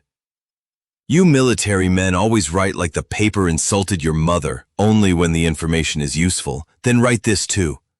Evelyn kept recipes in blue notebooks. Daniel kept copies in ugly places. Between them, they survived fire, accountants, and 3 church committees. If Owen says there are no papers, ask whether he checked behind anything crooked." Mason looked again at the photo. The menu board had a thick wooden frame too rustic for its weight, and it hung by 2 chains from a beam. Behind its lower left corner, a pale sliver of wall showed where it did not sit flat. Maybe nothing. Maybe everything. "Has anyone been to the orchard recently?" he asked. "Owen locked it after Daniel died. Said the old press was unsafe. Later he said he was liquidating equipment to pay for Evelyn's care. Then I heard a developer was sniffing around the land, cabins tasting lodge luxury nonsense for people who want rural life with heated towel racks." Ruth's hands tightened on the album. That orchard was Daniel and Evelyn's life. Not because land is sacred by itself, but because they used it to feed people. Church pantry got cider every winter. Kids from the vocational school came to learn pruning and repair. Daniel said not everyone needed college, but everyone needed to know their hands could build something worth keeping. Mason thought of Evelyn's blue notebook, of her hands steadying around a hinge, of his own father mailing tire chains instead of saying he was afraid. Men built things because talking was dangerous. Sometimes the building survived them. Sometimes the silence did too. Ruth turned one more page. A younger Owen stood at the edge of a group photo, clean shoes on packed dirt, body angled away from the volunteers stacking cider crates. He was smiling, but the smile did not reach the work. Mason did not need the photograph to make a villain of him. That would be too simple. Men like Owen rarely began as monsters in their own minds. They began as the only practical person in a room full of sentimental fools. Then practicality learned to eat. "Can I take photos of these?" Mason asked. Ruth gave him a look. "You ask before taking. Evelyn chose well when she fell into your snow. She didn't fall." "No," Ruth said softly. "Maybe she climbed down." She let him photograph the pages with the menu board and the group shot. Then she tore a blank order ticket from her pad and wrote her number. "Tell Evelyn Ruth still makes the apple hand pies wrong on purpose, because Daniel said perfection made customers suspicious." Mason tucked the ticket into his notebook. "I will. And tell her I should have asked more questions." Mason paused. Ruth's face had gone hard in the way people look when regret refuses to become tears. "You can tell her yourself when she's ready." Ruth nodded once briskly as if he had handed her work and that was easier than comfort. Fine. But if you bring that dog, he gets bacon. I won't have a hero working on an empty stomach. He's not a hero. Nobody decent ever thinks they are. On the drive back, the late sun broke through a ragged place in the clouds and struck the snowy orchards with a brief gold light. Mason pulled over near a row of bare apple trees and sat with the engine idling, Ruth's photographs open on his phone. The crooked menu board, blue ribbon, Daniel's grin, Evelyn laughing. He zoomed in until the pixels blurred and still stared at the lower corner where the wall showed behind the frame. An impatient man would miss it. A careful wife might remember it. A nephew in a hurry to sell land might overlook it if he thought old recipes were the only thing left. Mason's phone buzzed. Frank again. This time a voicemail. Mason listened before he could decide not to. His father's voice filled the truck, rough and older than Mason expected. "Hey, weather says your area got hit. I know you don't like checking in. Never did even when you were 8 and hiding in the garage after breaking your mother's lamp. I just need to know the pipes didn't freeze, and neither did you. That's all." A pause followed, thick with things Frank did not know how to say. "I mailed those chains because the old ones you had were garbage. Call when you can. Or don't. Just keep heat in the house." The message ended. Mason stared at the white trees. He remembered being 8 in the garage, oil smell, concrete floor, cold through his jeans, his mother laughing because the lamp had been ugly anyway. He remembered Frank standing in the doorway, trying to look stern and failing because grief had not yet moved into the house. After his mother died, Frank had become all tools and weather reports. Mason had become all exits. They had mistaken similarity for distance and made a religion of not calling. He typed the words again. "I have heat." Ranger was not there to bark through a window this time, no dog to blame. Mason sent it. The message left. Nothing happened. The truck engine hummed. Snow slid from a branch. Mason breathed as though the air had changed its terms. When he reached the cabin, Ranger met him at the door, with Evelyn behind him, the small backpack hanging from one hand instead of clutched to her chest. Hannah sat at the table with Samuel Brooks, who had apparently arrived during Mason's absence and looked exactly like a man who had been interrupted by reality and intended to sue it for inconvenience. He was 69, narrow-shouldered, silver hair in disarray, tweed jacket over a dark cardigan, and a wooden cane polished smooth by use. "Mr. Keller," Samuel said, "I am told there is suspicious paperwork. I dislike suspicious paperwork. It tends to think very highly of itself." Mason held up his phone with the photograph of the menu board. Evelyn took one step forward. Her eyes found the blue ribbon in the image. Her hand went to her mouth. "Daniel," she whispered. Samuel leaned over the photo and made a displeased humming sound. Hannah looked at him. "That means useful." "That means," Samuel said, "someone built a hiding place and trusted fools to be predictable." Evelyn's hand trembled, but she did not hide it. Ranger pressed against her knee. Mason looked from the photo to the snow-dark window. Beyond the mountain, Kashmir waited. Beyond Kashmir, Harper Orchard and Press sat locked under winter, holding its breath behind a crooked menu board. Evening lowered over the cabin in a blue hush, the kind of mountain dusk that made every window look like a dark lake. Snow still fell, but lightly now, drifting past the porch light in slow flakes that seemed almost thoughtful after the storm's long temper. Inside, Mason Keller's kitchen had become something it had not been in years, crowded.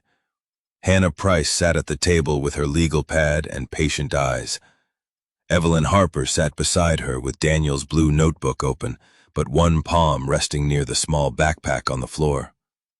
Ranger lay between Evelyn's chair and the doorway, head on his paws, ears awake. Samuel Brooks occupied the chair opposite Evelyn, as if it had been designed poorly and personally. His wooden cane leaned against the table, polished applewood with a brass tip, and his tweed jacket steamed faintly from the cold. He had accepted coffee, rejected Mason's offer of sugar with visible disappointment in society, and begun reading documents with the grim pleasure of a man who disliked trouble but adored catching it in bad grammar. "This," Samuel said after 20 minutes tapping one photocopied page with a fountain pen, "is trying very hard to look harmless." Evelyn looked at the paper and folded her hands. "Is that bad?" "Harmless documents rarely try so hard." Hannah's mouth twitched. Mason leaned against the counter, arms folded, careful to make himself look like furniture rather than a threat. Samuel adjusted his glasses. "The power of attorney was signed roughly 7 weeks after Mr. Harper's death. That is not automatically improper. Grief does not revoke a person's mind. However, I see no independent review, no separate counsel, no clear capacity note, and an irritating number of signatures that appear to have been witnessed by people connected to Mr. Owen Harper's business circle." "I knew some of them," Evelyn said softly. "From church fundraisers." Knowing a witness is not a crime. Being surrounded by people who all benefit from not asking questions can become a weather pattern. Samuel turned a page. "Then we have asset management language, temporary assistance, tax protection, equipment liquidation, phrases that wear clean shirts while stealing chairs from the kitchen." Mason looked at Hannah. She nodded almost imperceptibly. Evelyn's face had gone still, but not blank. Mason had seen her blankness. This was different. She was listening as a woman who had been told the music was too complicated and had just discovered the tune was being played on her own piano. Samuel worked through the copies Evelyn allowed him to inspect. He asked permission before photographing each page. He read Daniel's blue notebook with a gentleness he disguised as irritation. He made small, displeased noises at margins, dates, missing attachments, and one paragraph he described as "a snake wearing a Sunday tie." Ranger lifted his head at that, perhaps interested in snakes, perhaps in Sunday. Evelyn's hand moved through the air once, as if searching for something. "Daniel kept saying we needed sensible copies," she said. "I told him the originals were in the file cabinet. He said file cabinets were where papers went to become someone else's version." "Sensible man," Samuel said. "Annoying, I imagine." Evelyn smiled down at the notebook. "Very." Mason's phone buzzed with a text from Grace Whitaker. "Prior call located. Neighbor report 15 months ago. Owen said you were asleep and confused. More soon." Mason read it twice, then looked at Evelyn. Hannah saw his face. "What is it?" Mason read the message aloud, leaving out nothing but the anger that wanted to wrap itself around the words. Evelyn's hand tightened on the notebook. 15 months ago, Hannah's voice stayed level. "Do you remember that night?" Evelyn's breathing changed. Ranger rose slowly and placed his chin on her knee. Mason had learned to watch the dog before watching himself. If Ranger did not panic, Mason would not. Evelyn closed her eyes. "Not the whole night. You don't have to talk about it now," Hannah said. Evelyn opened her eyes. "I don't want to talk about the night, but I remember the morning." The kitchen quieted. Even Samuel set down his pen. Evelyn looked at the window where snow slid in thin trails down the glass. "My mailbox was empty. Daniel's sister Lorraine had sent a card. She called Ruth's diner because she couldn't reach me. Owen said I must have misplaced the mail. He said I had been agitated." Her voice trembled, then steadied around a new edge. "I don't think I misplaced it." Samuel picked up his pen again. The click was small and final. "Then we shall ask about mail, too." Mason watched Evelyn absorb that. Not disbelief, not drama. A record, a request. A path that did not require her to prove every pain loudly before anyone believed there was smoke. Hannah added the detail to her notes. Mason's phone buzzed again, this time from Frank. A single line, "Good, keep faucets dripping." Mason looked at it, and for once the old irritation did not rise alone. There was tenderness under it, stubborn and badly packaged. He typed, "I will." He sent it before courage could get embarrassed and leave. Samuel stayed until the kitchen table looked like a paper storm had passed over it, and found the coffee acceptable enough to remain. He did not promise Evelyn that everything would be fixed. In fact, he seemed offended by the very concept of easy promises. "The law," he said, recapping his fountain pen with unnecessary ceremony, "moves with all the grace of a refrigerator being pushed uphill. But refrigerators can be moved, especially when several people stop admiring the hill and start pushing." Evelyn looked tired, but there was color in her face. "What do you need?" she asked. Samuel's expression softened despite his best efforts. "Old signatures, bank records if we can get them, property tax notices, medical notes, statements from people who knew you before Mr. Helpful Nephew became your translator to the world, and access to Harper Orchard and Press if the menu board is more than a sentimental landmark." "I have a key," Evelyn said. She looked surprised to hear herself say it. Then she reached into the small backpack and removed a ring wrapped in a faded blue ribbon. One key was brass, one silver, one small and dark with age. She held them in both hands. "I forgot I had kept it. Daniel said a person should always keep a key to the place where their name learned to work." Nobody spoke for a moment. Mason looked at the keys and felt something move behind his ribs. He thought of the cabin of the Navy, of his father's garage in Spokane, of all the places a man's name could learn to work, and then become afraid to return. Samuel cleared his throat. "With Deputy Whitaker present and Mrs. Harper's consent documented, we can inspect the premises without indulging in frontier theatrics." "Frontier theatrics?" Mason asked. "Kicking doors, waving tools, announcing destiny. People in boots are prone to it." Hannah covered a smile. Evelyn did not. She smiled openly, small but real. Ranger's tail thumped once under the table, approving the legal strategy or the general insult to boots. They agreed to go in the morning, if the roads held. Grace would meet them there. Hannah would attend. Samuel would bring forms, camera, and a level of suspicion he described as appropriate to any paper touched by arrogance.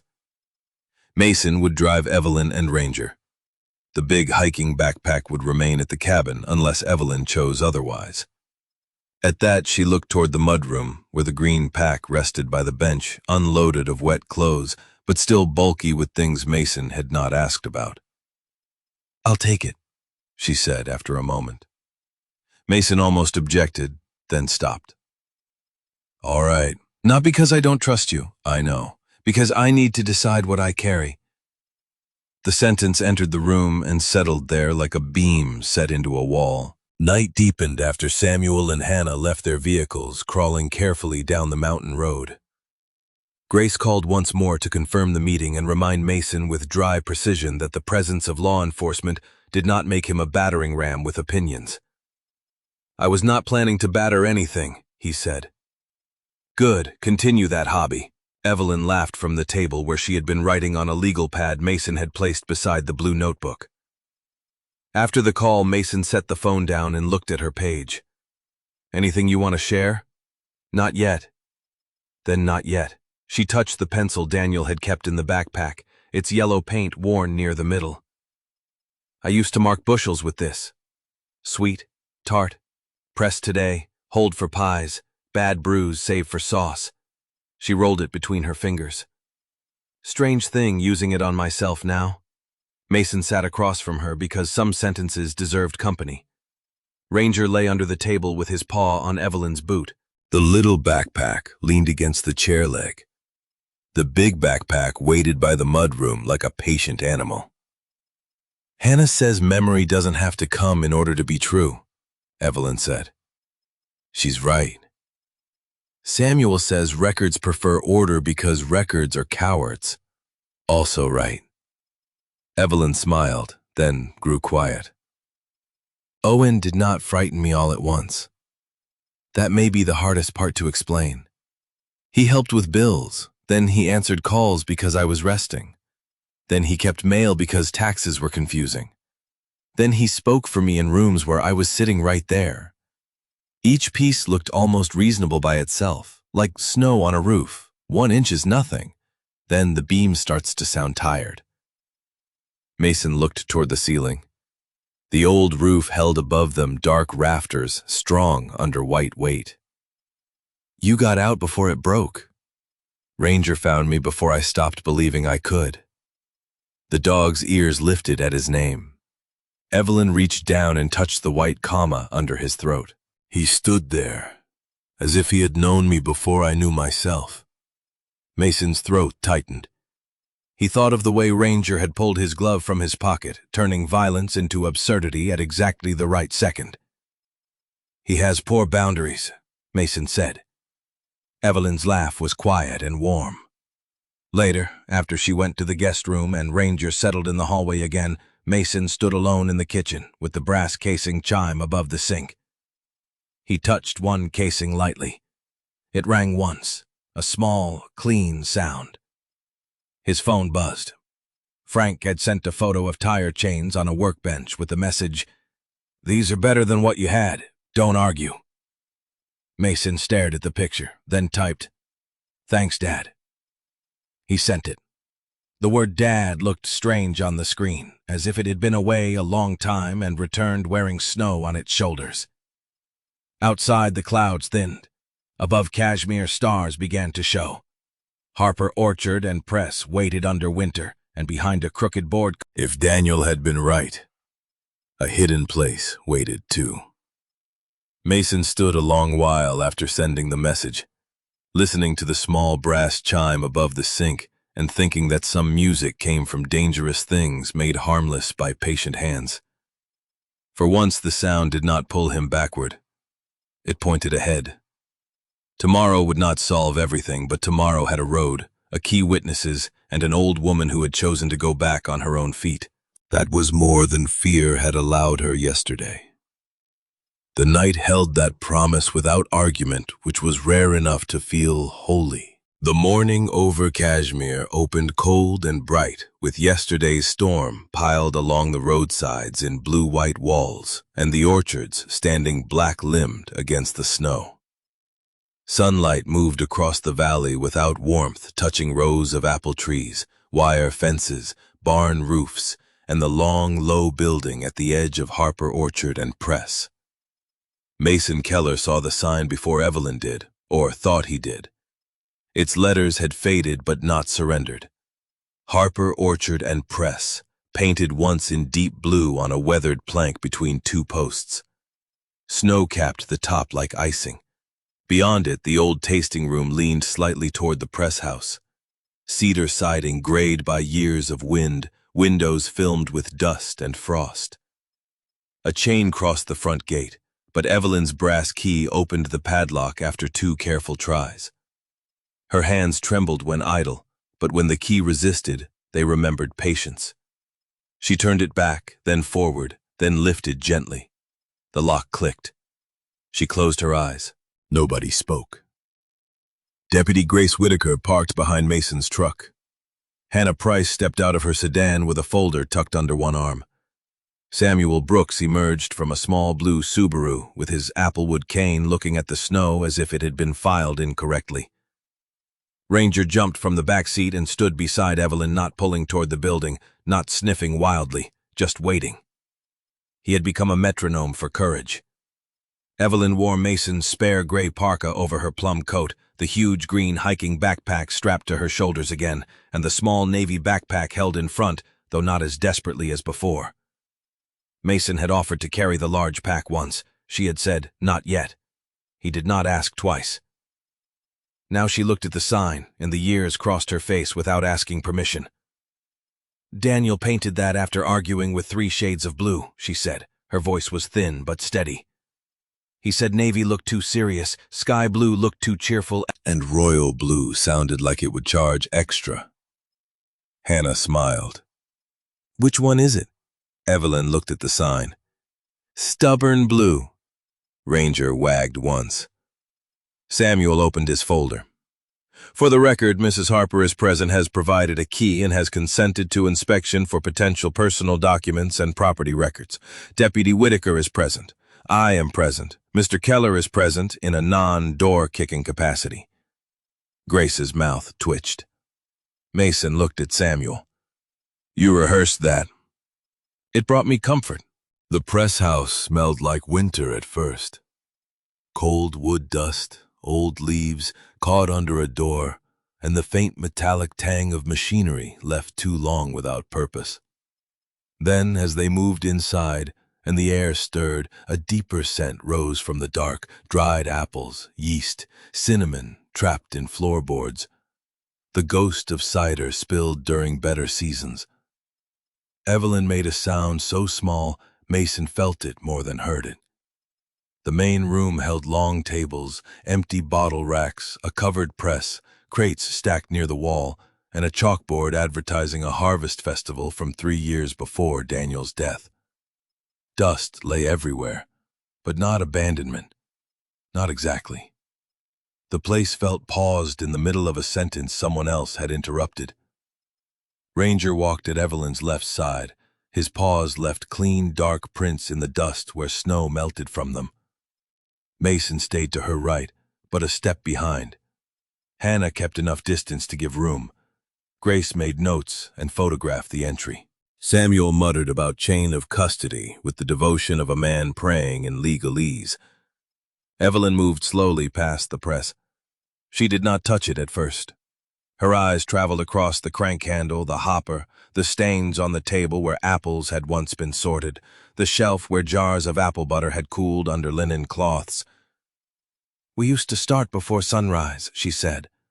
Daniel said morning had no authority until the first basket was washed. She stopped near a stool. I sat there when my knee was bad. He pretended not to notice and brought me invoices because he knew I would rather be useful than fussed over. Mason looked at the stool. One leg had been repaired with a metal bracket and blue screws. Of course, blue. Everything Daniel had touched seemed to carry a joke, a label, or a quiet backup plan. At the tasting room doorway, Evelyn stopped again. The room beyond was smaller, lined with shelves, a counter, and a row of hooks where mugs once hung. The crooked menu board remained on the back wall. It was exactly as Ruth's photograph showed it: cream paint dulled by dust blue letters, faded but readable. Cider, apple butter, hand pies, pear vinegar. Ask Evelyn about the sensible jam. The board hung slightly lower on the left, a blue ribbon still tied to the frame, dusty but stubborn. Evelyn lifted one hand. He left it crooked. Samuel stepped closer, then stopped and looked at her. Would you like to examine it first? Evelyn stared at him as if no one had asked a question like that in a very long time. Yes. She set the small backpack on the counter. Mason watched her do it. Not hand it to him, not hide it. Set it down by choice. Then she walked to the menu board. Evelyn touched the lower left corner with 2 fingers. Dust marked her skin. Daniel, she whispered, and there was annoyance in it along with love. You ridiculous man. The frame shifted under her touch. Not much. Enough for Samuel's eyebrows to rise. Ah. Grace put on gloves. Hannah photographed the board in place. Samuel documented the wall, the frame, the screws, the ribbon, and the gap behind the lower left corner. Mason stood with his hands in his jacket pockets, fighting the urge to help, because some moments were not improved by strength. Evelyn tried to lift the board but stopped. Her hands hovered, then curled back. It's heavier than I remember. Hannah stepped beside her. You can ask someone. Not I will do it. Not let us take over. You can ask. Evelyn looked at Mason. Would you help me? Yes. He moved slowly, together with Grace photographing and Samuel narrating enough to irritate 3 generations of carpenters. They lifted the board from its hooks and angled it away. Behind it was a shallow panel the same color as the surrounding cedar, but newer at the edges. Daniel had sanded it well. Not perfectly, He had trusted impatience to do the rest. Samuel produced a small screwdriver and handed it to Evelyn handle first. She looked at it, then at Mason. "I can start." "I know." Her fingers turned the first screw, slowly, no one rushed. Outside wind pushed snow from the roof in a soft slide. Ranger sat at the threshold of the tasting room, ears forward, body still.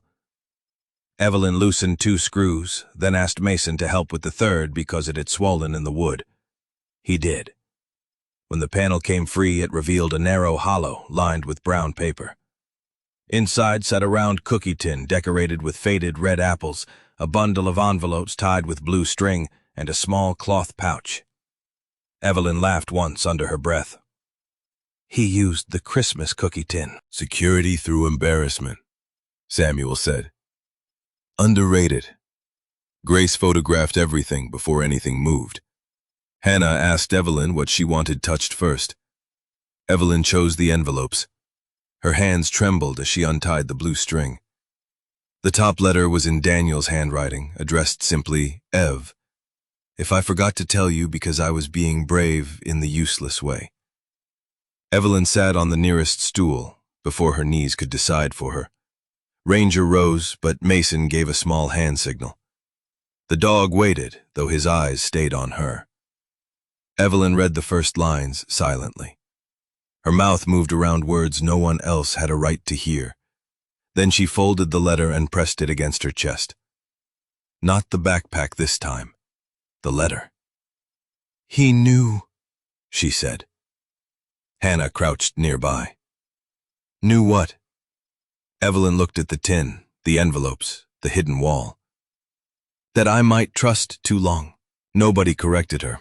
Some truths had to be held before they could be softened. Inside the tin were copies. Not treasure in the glittering sense. Better. Sensible copies. A signed will naming Evelyn's control over Daniel's share partnership documents for Harper Orchard and Press. Old signature samples, tax records, equipment ownership papers, correspondence with the vocational school about a future apprenticeship fund, and a handwritten recipe titled "Winter Cider for Cold Hands and Bad News." There were notes in both Daniel's and Evelyn's writing, dating back years, documenting donations, land boundaries, equipment loans, and a plan to use a portion of orchard income to teach young people pruning, repair, bottling, bookkeeping, and the dignity of work done honestly. Samuel read with increasing displeasure, which Mason had begun to recognize as hope wearing legal clothing. "These are very useful," he said. "I dislike how useful they are because it suggests someone else was hoping they did not exist." Grace logged the discovery. Hannah helped Evelyn decide what could be copied immediately and what should remain in protective custody. Mason stepped into the main press room for air. The old building creaked softly around him. He could see the orchard through a dusty window, rows of trees standing in snow, patient as scripture. His phone buzzed. "Frank, glad you answered. Well texted. Same neighborhood." Mason smiled despite himself. It was small and private. He typed, "I'm helping someone with old paperwork." Frank replied after a minute, "God help the paperwork." Mason almost laughed aloud. Behind him, Ranger sneezed, not a small sneeze, a full-bodied, offended blast aimed at the cloth pouch, which apparently smelled of decades-old cinnamon dust and legal importance. Evelyn looked up from Daniel's letter and stared at him. Then she laughed. Not the careful little laugh from the cabin. This one surprised her, bent her forward slightly, and filled the tasting room until even Samuel removed his glasses and pretended to clean them. Ranger looked betrayed by the response. That made Evelyn laugh harder. Mason turned toward the window, but not fast enough to hide what the sound did to him. For a moment, Harper Orchard and Press did not feel like a place stolen or abandoned. It felt like a room where people had worked, argued, spilled cider, loved badly and well, and left enough behind for truth to find a handle. Then tires crunched outside. Grace's head lifted. Mason moved to the window. A black SUV had pulled in near the gate. followed by a silver pickup with out-of-state plates. Owen Harper stepped out first. Face smooth coat, immaculate eyes fixed on the open door of the press house. Beside him stood a broad man in a tailored parka, surveying the orchard the way buyers look at land after they have stopped seeing trees. Lucas Fielding climbed from the passenger seat more slowly, folio in hand, his expression already troubled. Evelyn stood behind Mason Daniels' letter in one hand and the small backpack on the counter behind her. Ranger moved to her side. This time she did not reach for the backpack first. She reached for the key ring tied with blue ribbon. Owen looked through the doorway and said, "What have you done?" Evelyn lifted her chin. "I opened my own door." Snow slid from the old roof in a soft rush, and the orchard seemed to breathe around them, every bare tree standing witness in the cold light. The orchard yard went very quiet after Evelyn Harper spoke, though the cold kept working in small sounds around them. Snow slipped from branches. The old press house ticked as weak sunlight touched its roof. Somewhere along the fence line, a loose chain tapped once against a metal post and then stilled. Mason Keller stood inside the doorway with Ranger. At Evelyn's left side, Deputy Grace Whitaker, a few steps behind, Hannah Price near the tasting room counter, and Samuel Brooks holding a folder as if it contained both law and a personal grudge against nonsense. Owen Harper stood outside with his polished boots in the snow, his camel coat too clean, his face arranged into concern that had begun to fray at the edges. Beside him, the broad man from the silver pickup scanned the building, with the uneasy look of someone who had driven to inspect an investment and found a room full of witnesses instead. Lucas Fielding lingered near the SUV folio, under one arm, eyes moving from Evelyn's keyring to Grace's notebook to the cookie tin on the tasting room table. He did not look happy. That mattered. Owen took one step toward the doorway. Ranger moved before Mason did, not forward, not aggressively. He simply shifted his body across the line between Owen and Evelyn's shoulders, steady, head level, amber eyes fixed. The small white comma under his throat caught the light. Owen stopped. "That dog again," he said, the warmth gone now. "Mrs. Harper," Grace said, calm as a plumb line.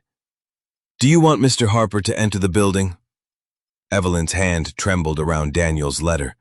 She looked at the blue ribbon on her keyring, then at Owen. "No." The answer did not boom. It did not need to. Grace turned to Owen. "You can remain outside while we clarify." Owen's smile returned in pieces. "Deputy, this property is subject to management agreements that I administer on my aunt's behalf. She is not authorized to remove documents or invite unrelated individuals into an unsafe building." Samuel made a sound in his throat. "That is a great many claims for one breath." Owen looked at him. "And you are?" "Samuel Brooks, attorney for Mrs. Harper as of—" He checked his watch. "Approximately the moment she asked me to be useful, and I said yes." Evelyn looked surprised, then steadied. Hannah leaned toward her. "Is that correct?" Evelyn nodded. "Yes. I want Mr. Brooks to help me." "Say it out loud for the record," Grace said gently. Evelyn drew in air. "I want Mr. Brooks to help me." Samuel's expression softened for half a second before returning to its natural state of legal irritation. "There. Miracles do occur before lunch." The broad man by the silver pickup cleared his throat. "Owen, maybe we should come back another time." Owen's head turned sharply. "Mr. Calder, this is a misunderstanding. My aunt has been influenced while medically unstable." "I was told the ownership was clean." Calder's gaze moved over the sheriff's deputy, the APS worker, the old lawyer, the discovered documents. "This doesn't look clean." "Because they have made it messy." Owen gestured toward Mason. "This man picked her up in a storm and filled her head with suspicion." Mason felt the familiar hook in the words. He knew what Owen wanted, a step forward, a hard voice, a scene that could be retold with Mason as the danger. It would be easy. It would feel good for about 3 seconds and cost Evelyn more than he had any right to gamble. Ranger turned his head slightly, and Mason saw one glove halfway out of his pocket from where the dog had been worrying it earlier in the truck. Mason put both hands flat against his own jacket. Not today. Mrs. Harper carried her own documents here, he said. She used her own key. Deputy Whitaker is present. Ms. Price is present. Mr. Brooks is documenting the discovery. If you have a claim, make it through them. Owen's eyes narrowed. You enjoy sounding disciplined. Not as much as Ranger enjoys judging footwear. The dog chose that exact moment to sniff the air and sneeze in Owen's direction with a violence of opinion not quite large enough to be impolite. Evelyn made a small sound behind Mason. Hannah looked down at her folder. Samuel stared into the distance with the dignity of a man refusing to laugh because it might damage the legal atmosphere. Owen's face colored. This is absurd. Often, Samuel said. That does not make it irrelevant. Lucas finally stepped forward. Owen, I need to see what was found. Not now. Yes, now. The two words landed differently because they came from his own side. Owen's face went still. Lucas looked at Grace. Deputy, if copies of historic ownership documents have been discovered in Mrs. Harper's presence, I would prefer to review copies before any further representation is made regarding property status. Samuel lifted a brow. Prefer? How refreshing. Grace looked to Evelyn. Mrs. Harper. Evelyn's fingers tightened, then relaxed. Copies, not the originals. Wise, Samuel said. He prepared duplicates from the photographs and scans already made, handling each page as if disrespecting paper might weaken the Republic. Lucas accepted the copies near the doorway, while Owen stood rigid beside him. Calder remained near his truck, now no longer looking at the orchard as a purchase, but as a problem with snow on it. Lucas read the first page, then the cessus. His mouth changed at the partnership agreement. At the old signature samples, he removed his glasses. Samuel watched like a man enjoying a kettle just before it screamed. You see it? Samuel said. Lucas did not answer immediately. I see that the transfer packet I reviewed was incomplete. Owen's voice sharpened. Lucas! It lacked these historic documents. Because they were not relevant, that is not your determination alone. The air shifted. Not victory, not justice, but a wall somewhere had developed a crack large enough for daylight to be rude. Evelyn stood behind Ranger Daniel's letter in one hand, keyring in the other. Mason saw her shoulders tremble, but she did not fold. Owen turned toward her, softening with effort. Aunt Evie, this is getting out of hand. You're making people think terrible things after everything I've done. There it was. The net. Gratitude weaponized. Mason felt his hand tighten. Ranger pressed his side against Evelyn's leg before Mason could say anything. Evelyn looked down at the dog, then at the keys. You brought soup after Daniel died, she said. Owen's face eased as if he thought she had finally found the right path. Yes, I did. It was very salty. Calder blinked. Samuel looked delighted. Evelyn continued, voice still quiet. You helped with bills at first. I remember that. I remember thanking you. I remember feeling grateful because the house was too quiet, and papers came in stacks, and every room had Daniel missing from it. Owen's smile faded by degrees. Then you answered my phone because I was resting. Then you kept my mail because you said taxes were complicated. Then people stopped asking me questions when I was sitting right there. Then you told me I had already agreed to things I asked to read. The tremor in her hands did not vanish. It remained visible, honest, and no longer hidden. I may forget some things. I did not forget being moved out of my own life. No one spoke. Grace wrote. Hannah's eyes were bright but professional. Lucas looked at the paper in his hands as if it had become heavier. Owen's expression emptied of warmth. You don't understand what I protected you from. Then explain it to Mr. Brooks, Evelyn said. Not to me in a doorway.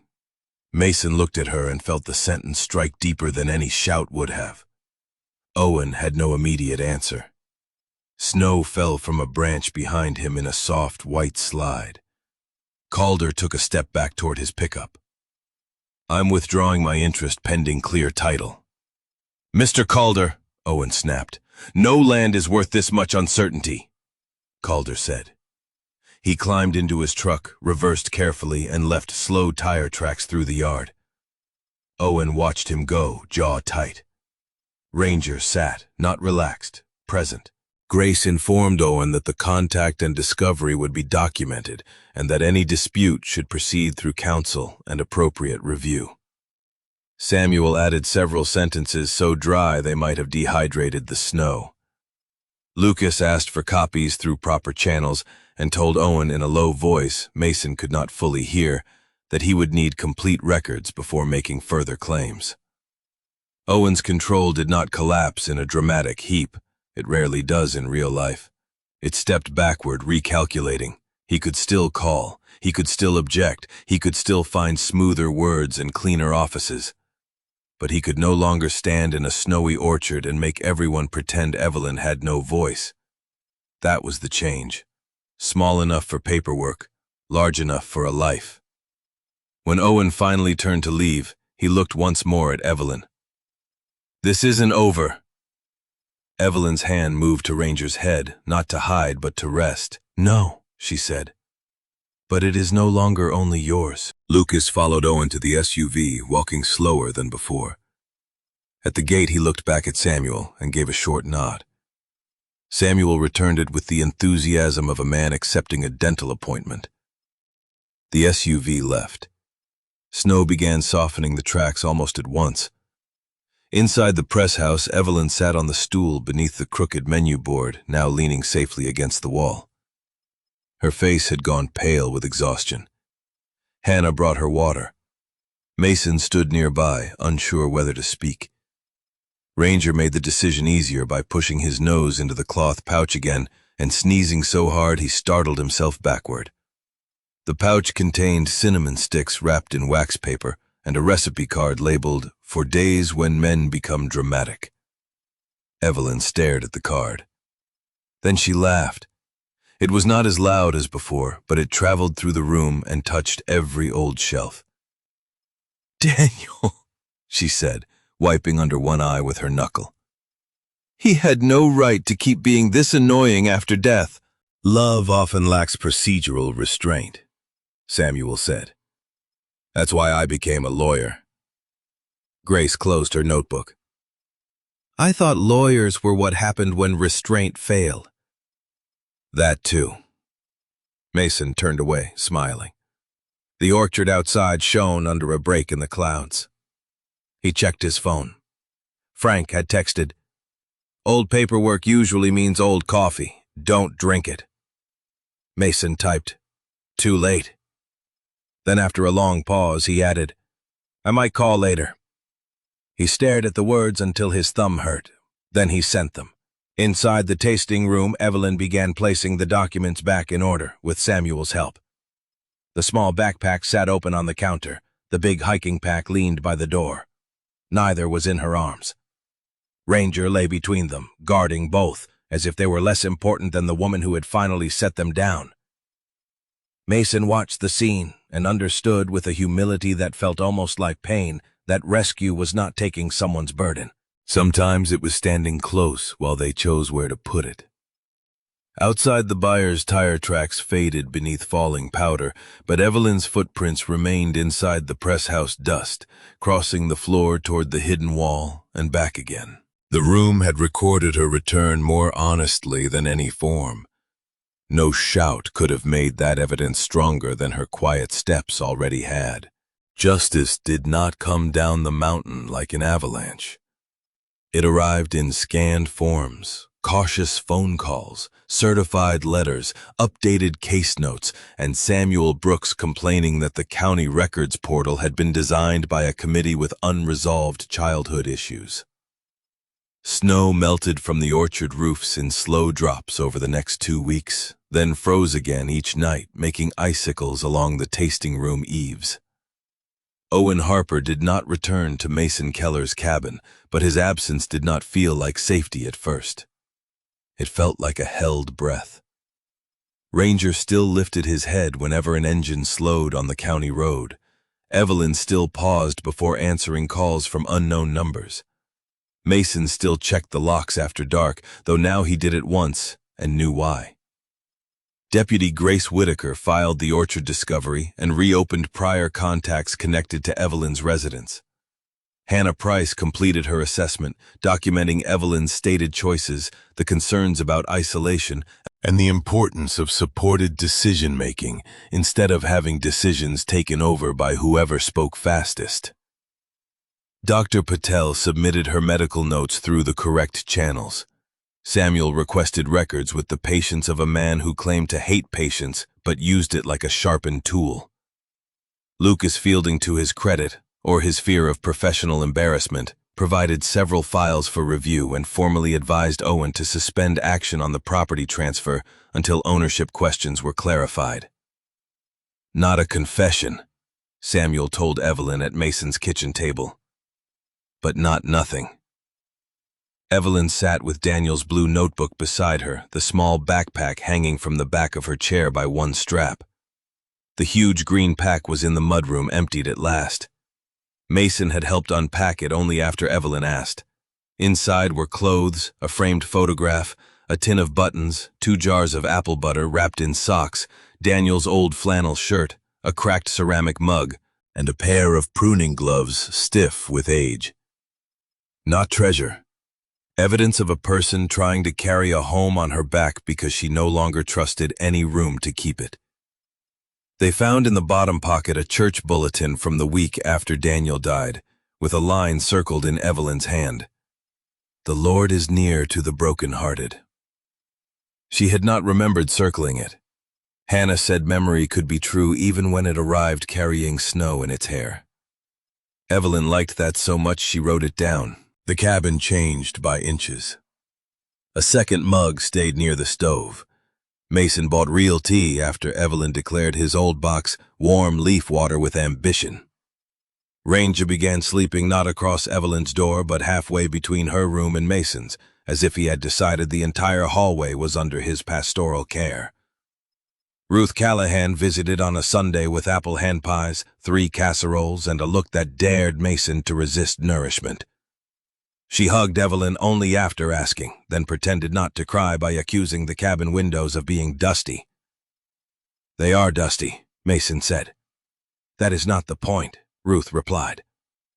Ranger received bacon, which he accepted with the solemn neutrality of a public servant taking necessary evidence.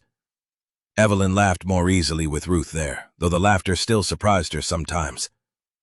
They spoke of Daniel, of the crooked menu board, of the year the pear vinegar exploded in storage and made the tasting room smell like bad decisions for a month. Mason listened from the counter washing dishes because grief made him useful with hot water. Ruth noticed the brass casing chime over the sink. "That's a hard thing to make music from." Mason dried a plate. "A friend did." "Must have been a patient friend." "He wasn't." "Then maybe he wanted to become one." The sentence followed Mason long after Ruth left. That evening he stood under the chime and let the casings touch in the draft. The sound still hurt, but it had learned a new note. Evelyn wrote every day now, not in perfect order, but in pieces that could be gathered. Names of customers, dates Owen repeated incorrectly, phrases he used when speaking over her.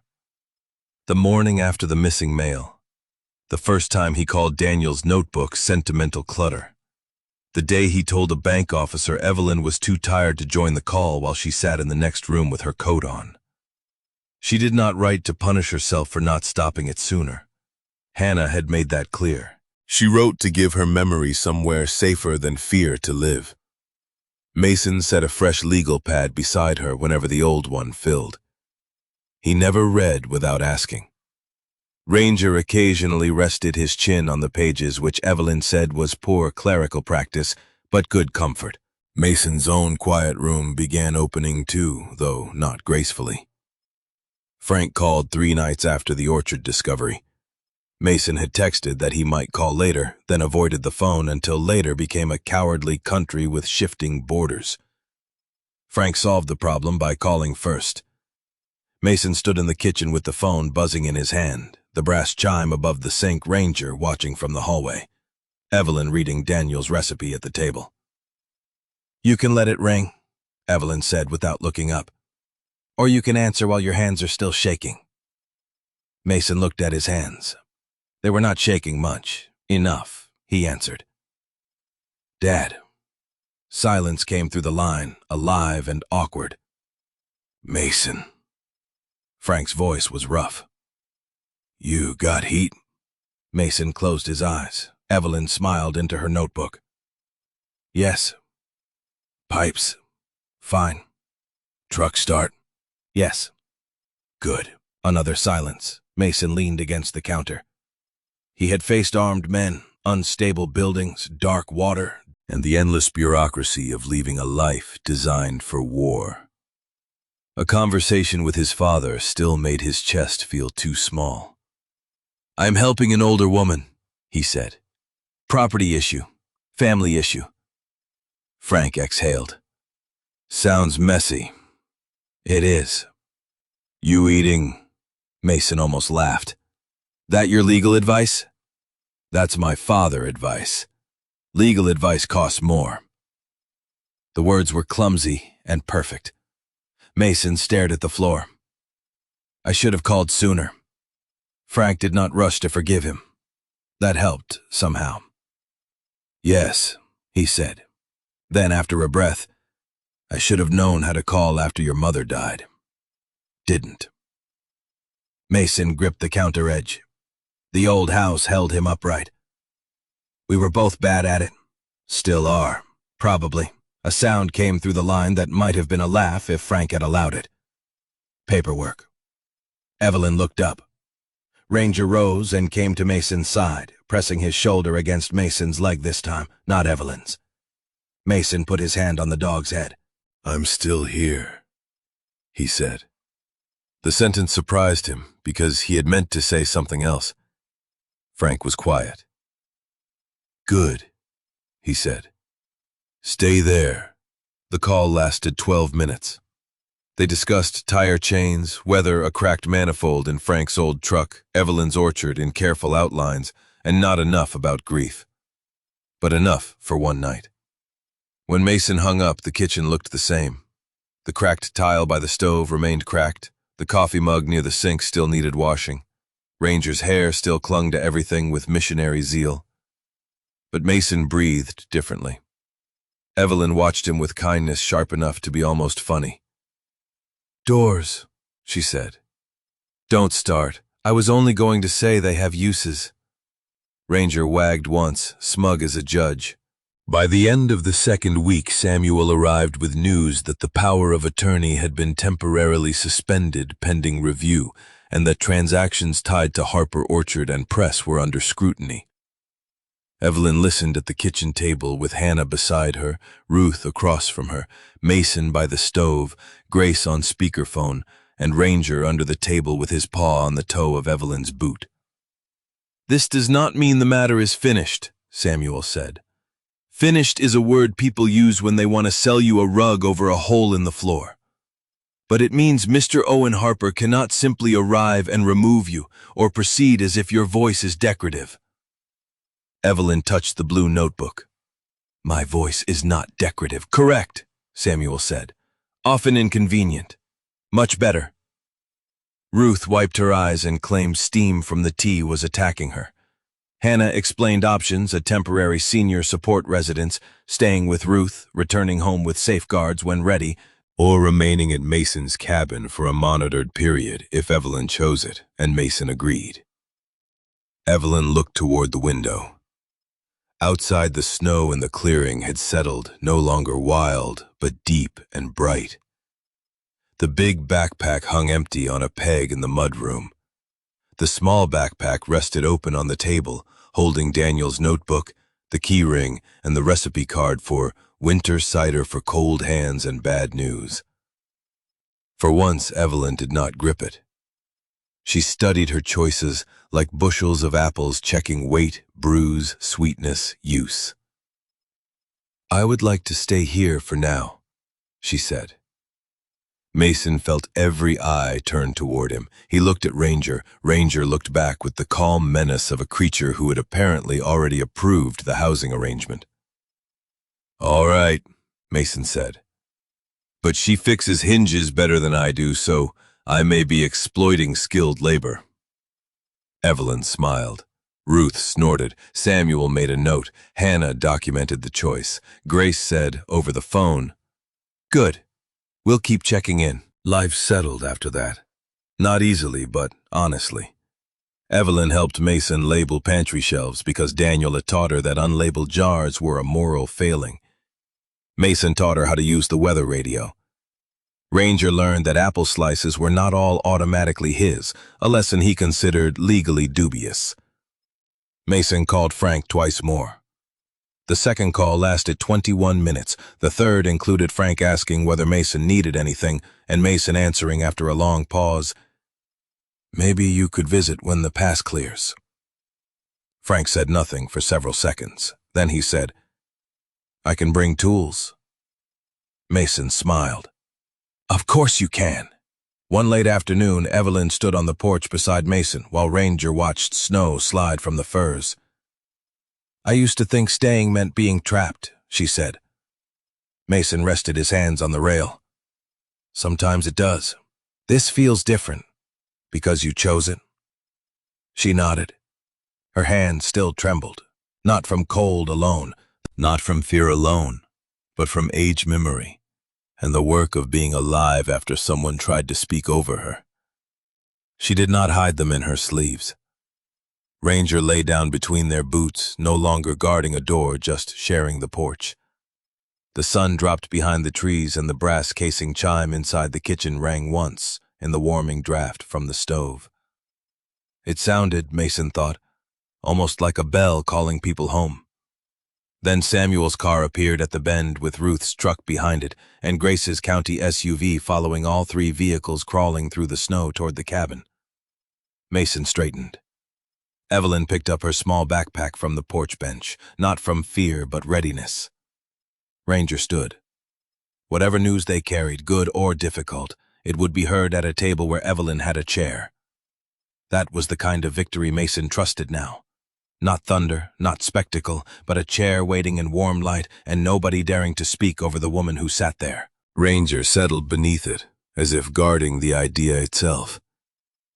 In that warm room, patience finally looked less like waiting and more like protection. The news came at sunset, when the snow outside Mason Keller's cabin had turned lavender in the fading light, and the fir trees stood so still they seemed to be listening. Samuel Brooks arrived first, driving too slowly for a man who complained about delay, and too carefully for a man who claimed not to fear ditches. Ruth Callahan's truck followed with 2 covered baskets on the passenger seat and a thermos wedged in a boot so it would not spill. Deputy Grace Whitaker came last in her county SUV, official enough for the record and familiar enough now that Ranger met her at the porch with only one evaluative sniff. Evelyn Harper stood beside Mason in the doorway with the small Navy backpack hanging from one shoulder. The huge green hiking pack remained on its peg in the mudroom empty, except for a folded blanket and a pair of pruning gloves she had decided belonged there for now. That mattered to Mason more than he expected. Burdens did not always vanish. Sometimes they were unpacked, sorted, and given a hook by the door. "This looks like a delegation," Mason said as Samuel stepped onto the porch. "A delegation brings speeches," Samuel replied. "I bring documents which are speeches with consequences." Ruth pushed past him with a basket. "I bring pie, which is more useful than both." Grace wiped snow from her boots. I bring procedural clarity. Ranger sneezed. Evelyn looked down at him. And you bring judgment. The dog wagged once, accepting the office. Inside, the cabin filled with the smell of cold wool, apple hand pies, coffee, cedar smoke, and paper. Mason's brass casing chime gave one soft note above the sink as warm air moved through the kitchen. He did not flinch.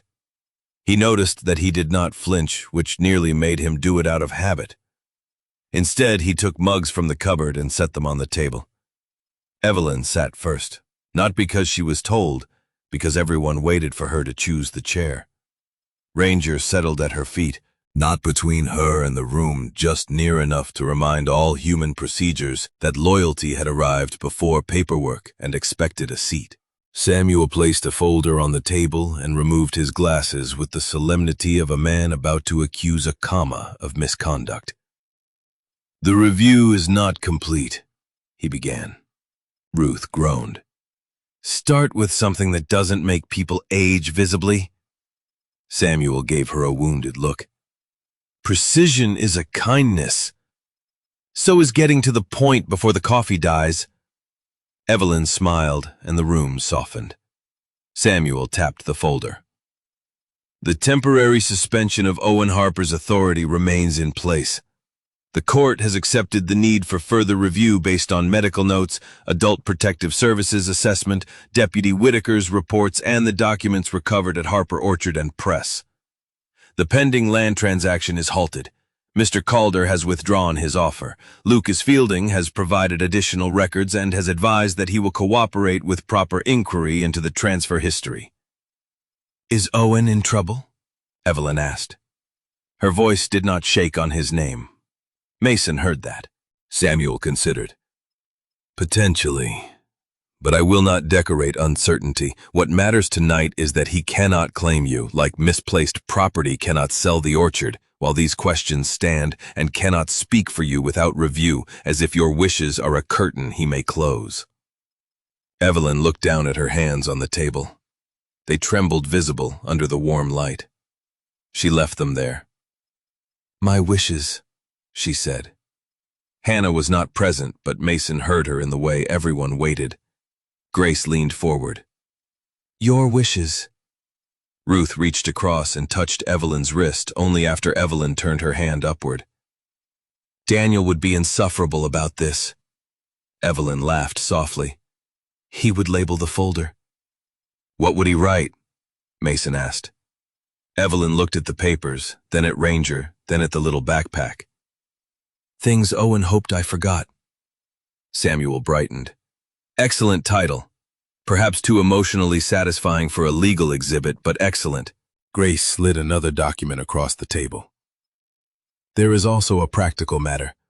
The community hall approved the temporary use request for next Saturday. Evelyn blinked. For what? Ruth looked suddenly busy with the pie basket. Mason knew this part. He had helped make the calls. A cider day, he said. Small. Church pantry fundraiser. Vocational scholarship announcement if you want it said publicly. Nothing you don't approve.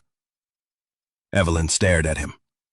The kitchen grew quiet in the way rooms do when a gift might be too heavy if handed wrong.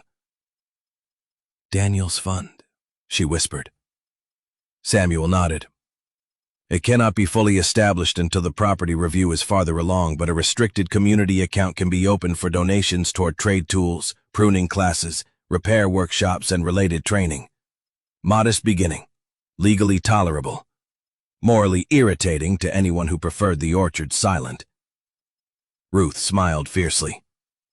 I'll make hand pies wrong on purpose. Daniel would insist, Evelyn said. The cider day came under a pale winter sun that made the snowbanks shine along the road to Kashmir. Harper Orchard and Press did not look restored, not yet. Its siding still needed repair. The tasting room windows still held streaks of old dust. The press house roof still sagged in one corner, with the weary dignity of a hat worn too long. But the gate stood open. That alone changed the valley. Volunteers from Ruth's church cleared a path. Grace came off duty in jeans and a parka, though her notebook remained in one pocket, because some habits are less clothing than bone. Hannah Price arrived with large print forms for anyone who wanted information about elder rights and supported decision-making, and she placed them beside the cider cups without making a sermon of it. Samuel appeared with his cane, complained about the temperature, then spent 40 minutes explaining apprenticeship fund structure to a retired accountant who had only asked where to put donations. Ruth set up pies, coffee, and the jar labeled Ranger's Bacon Fund, which Mason immediately turned around so the label faced the wall. Ranger turned it back with his nose. Children from the vocational program carried folding chairs. Older men inspected the press and offered repairs that sounded like arguments but were secretly tenderness. Women from church washed cups, organized coats, and told Evelyn stories about Daniel that made her eyes shine and her mouth scold the air where he should have been. Evelyn wore a soft blue sweater under Mason's spare gray parka, her white hair pinned carefully, the keyring tied with blue ribbon around her wrist like a bracelet. The small backpack sat under the counter near her boots, unzipped, holding Daniel's notebook and the recipe card. It was close. It was not clutched. The huge green pack was not there. When someone asked where it was, Evelyn said, resting, and Ruth replied, about time something in this family did. Mason helped carry crates because manual labor made him less likely to overthink joy. Frank arrived just after noon in an old pickup that sounded as if every part had opinions. Mason saw him through the tasting room window and went still. Frank Keller stepped out wearing a heavy canvas coat, knit cap, and the same expression Mason remembered from childhood, prepared to fix something before anyone admitted it was broken. He carried a toolbox in one hand and a paper bag in the other. Ranger saw Mason freeze and walked over to press his shoulder against his leg. Evelyn, watching from the counter, said, answer while your hands are still shaking. Mason looked at her. She was smiling, annoyingly, like Daniel might have. He went outside. Father and son stood in the yard where the snow had been packed by many boots. For a moment, neither knew what to do with arms, eyes, history, or the paper bag. Frank lifted the bag. Brought sandwiches. Mason nodded. Of course you did. And tools. Naturally. The old awkwardness stood between them, wearing a familiar coat. Then Frank looked past Mason at the open press house, the people moving inside, the sign, the rows of winter trees. This the paperwork? Some of it. Looks bigger than paperwork. Mason glanced back at Evelyn, who was explaining the cider ratio to a teenage girl with purple gloves, while Ranger watched the ladle as if it might require rescue. It is. Frank shifted his toolbox. You look tired. Mason almost laughed. You drove 2 hours through winter to insult my face. I drove 2 hours because you said I could visit when the pass cleared. Mason looked at him then. Frank's eyes were older than he remembered, and less hard than memory had made them. I'm glad you came, Mason said. The sentence came out rough, but it came out. Frank looked down at the snow jaw working. Me too. It was not everything. It was not a movie apology. It did not repair years in one line. That made it real. Mason took the toolbox from him, and together they walked inside. Evelyn greeted Frank as if she had known him long enough to forgive his coat. Ruth handed him coffee before he could refuse. Samuel tried to recruit him into examining a warped shelf, and Frank accepted because old men who fix things recognize their own kind across legal boundaries. By late afternoon, the old press had produced its first small batch of winter cider under Evelyn's direction. Steam rose from cups, cinnamon warmed the air. The recipe was Daniel's, but Evelyn adjusted it once, then twice, because grief had not made her less correct. When the first donations went into the apprenticeship jar, Evelyn stepped behind the counter and looked at the room. Mason saw her hand tremble against the wood. Ranger moved toward her, but she whispered, I'm all right. The dog stopped. That was new, too. Evelyn spoke without a microphone. Daniel believed hands remember hope before the mouth does. He wanted this place to teach young people that work can be honest, useful, and kind. I forgot for a while that I was allowed to want that too. Her voice shook. She did not hide it. Thank you for helping me remember. No one clapped at first. It would have felt too sharp. Then Ruth began, gentle and steady, and the room followed. Evelyn laughed and cried at once in the modest human way that belongs to people, not cameras. Mason looked away to give her privacy and found Frank watching him. His father said quietly, "Good thing you're doing." Mason swallowed. Ranger started it. Frank looked at the dog, who was currently trying to convince a child that Bacon Fund donations required immediate distribution. Smart dog. Too smart. Runs in the family. Mason groaned. Frank smiled, and for a second Mason saw the father from before, grief, before silence, before both men mistook endurance for distance. Weeks later, when snow had retreated into shady hollows and the orchard showed dark, wet earth beneath the trees, Evelyn stood at the fence behind Mason's cabin with Ranger lying across her boots. The legal review was still moving. Owen's authority remained restricted. Further questions about the transfer were active. There would be appointments, statements, signatures, and days when progress felt like trying to pour cider through a keyhole. But Evelyn was safe. Her calls came to her phone. Her mail came to her hand. Her choices were written down by people who understood they belonged first in her mouth. Harper Orchard and Press had reopened, only for limited community use, but the first scholarship jar had already become a proper account, and 3 teenagers had signed up for spring pruning lessons. Ruth claimed the hand pies were worse than ever, which meant excellent. Samuel continued to complain, which meant hopeful. Hannah checked in every week. Grace stopped by once with dog treats and pretended they were an official community policing expense.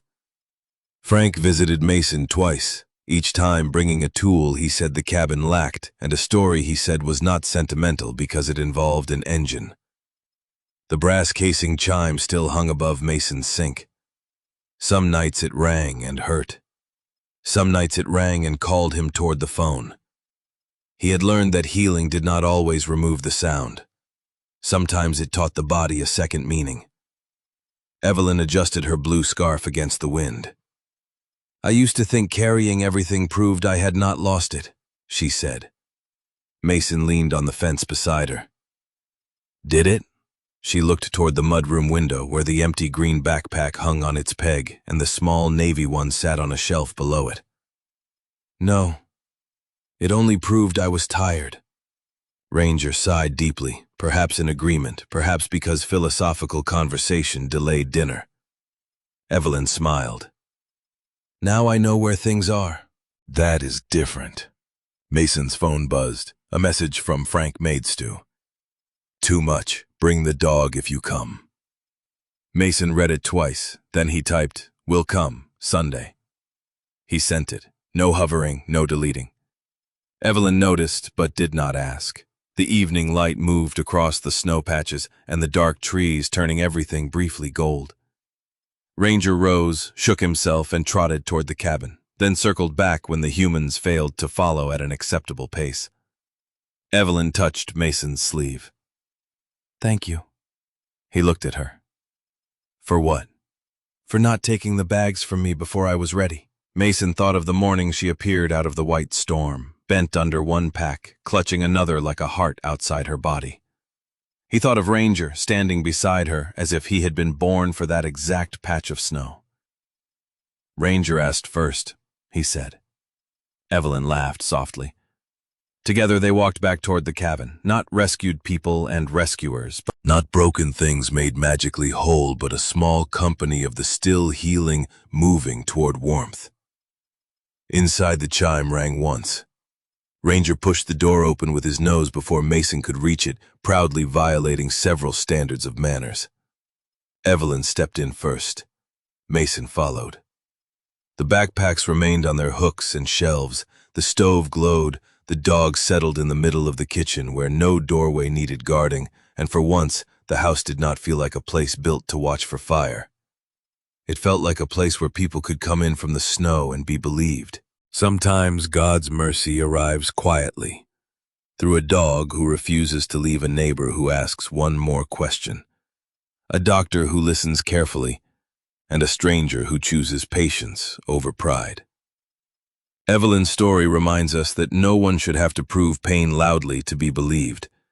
And Mason's journey reminds us that even strong people need a door back to family faith and grace.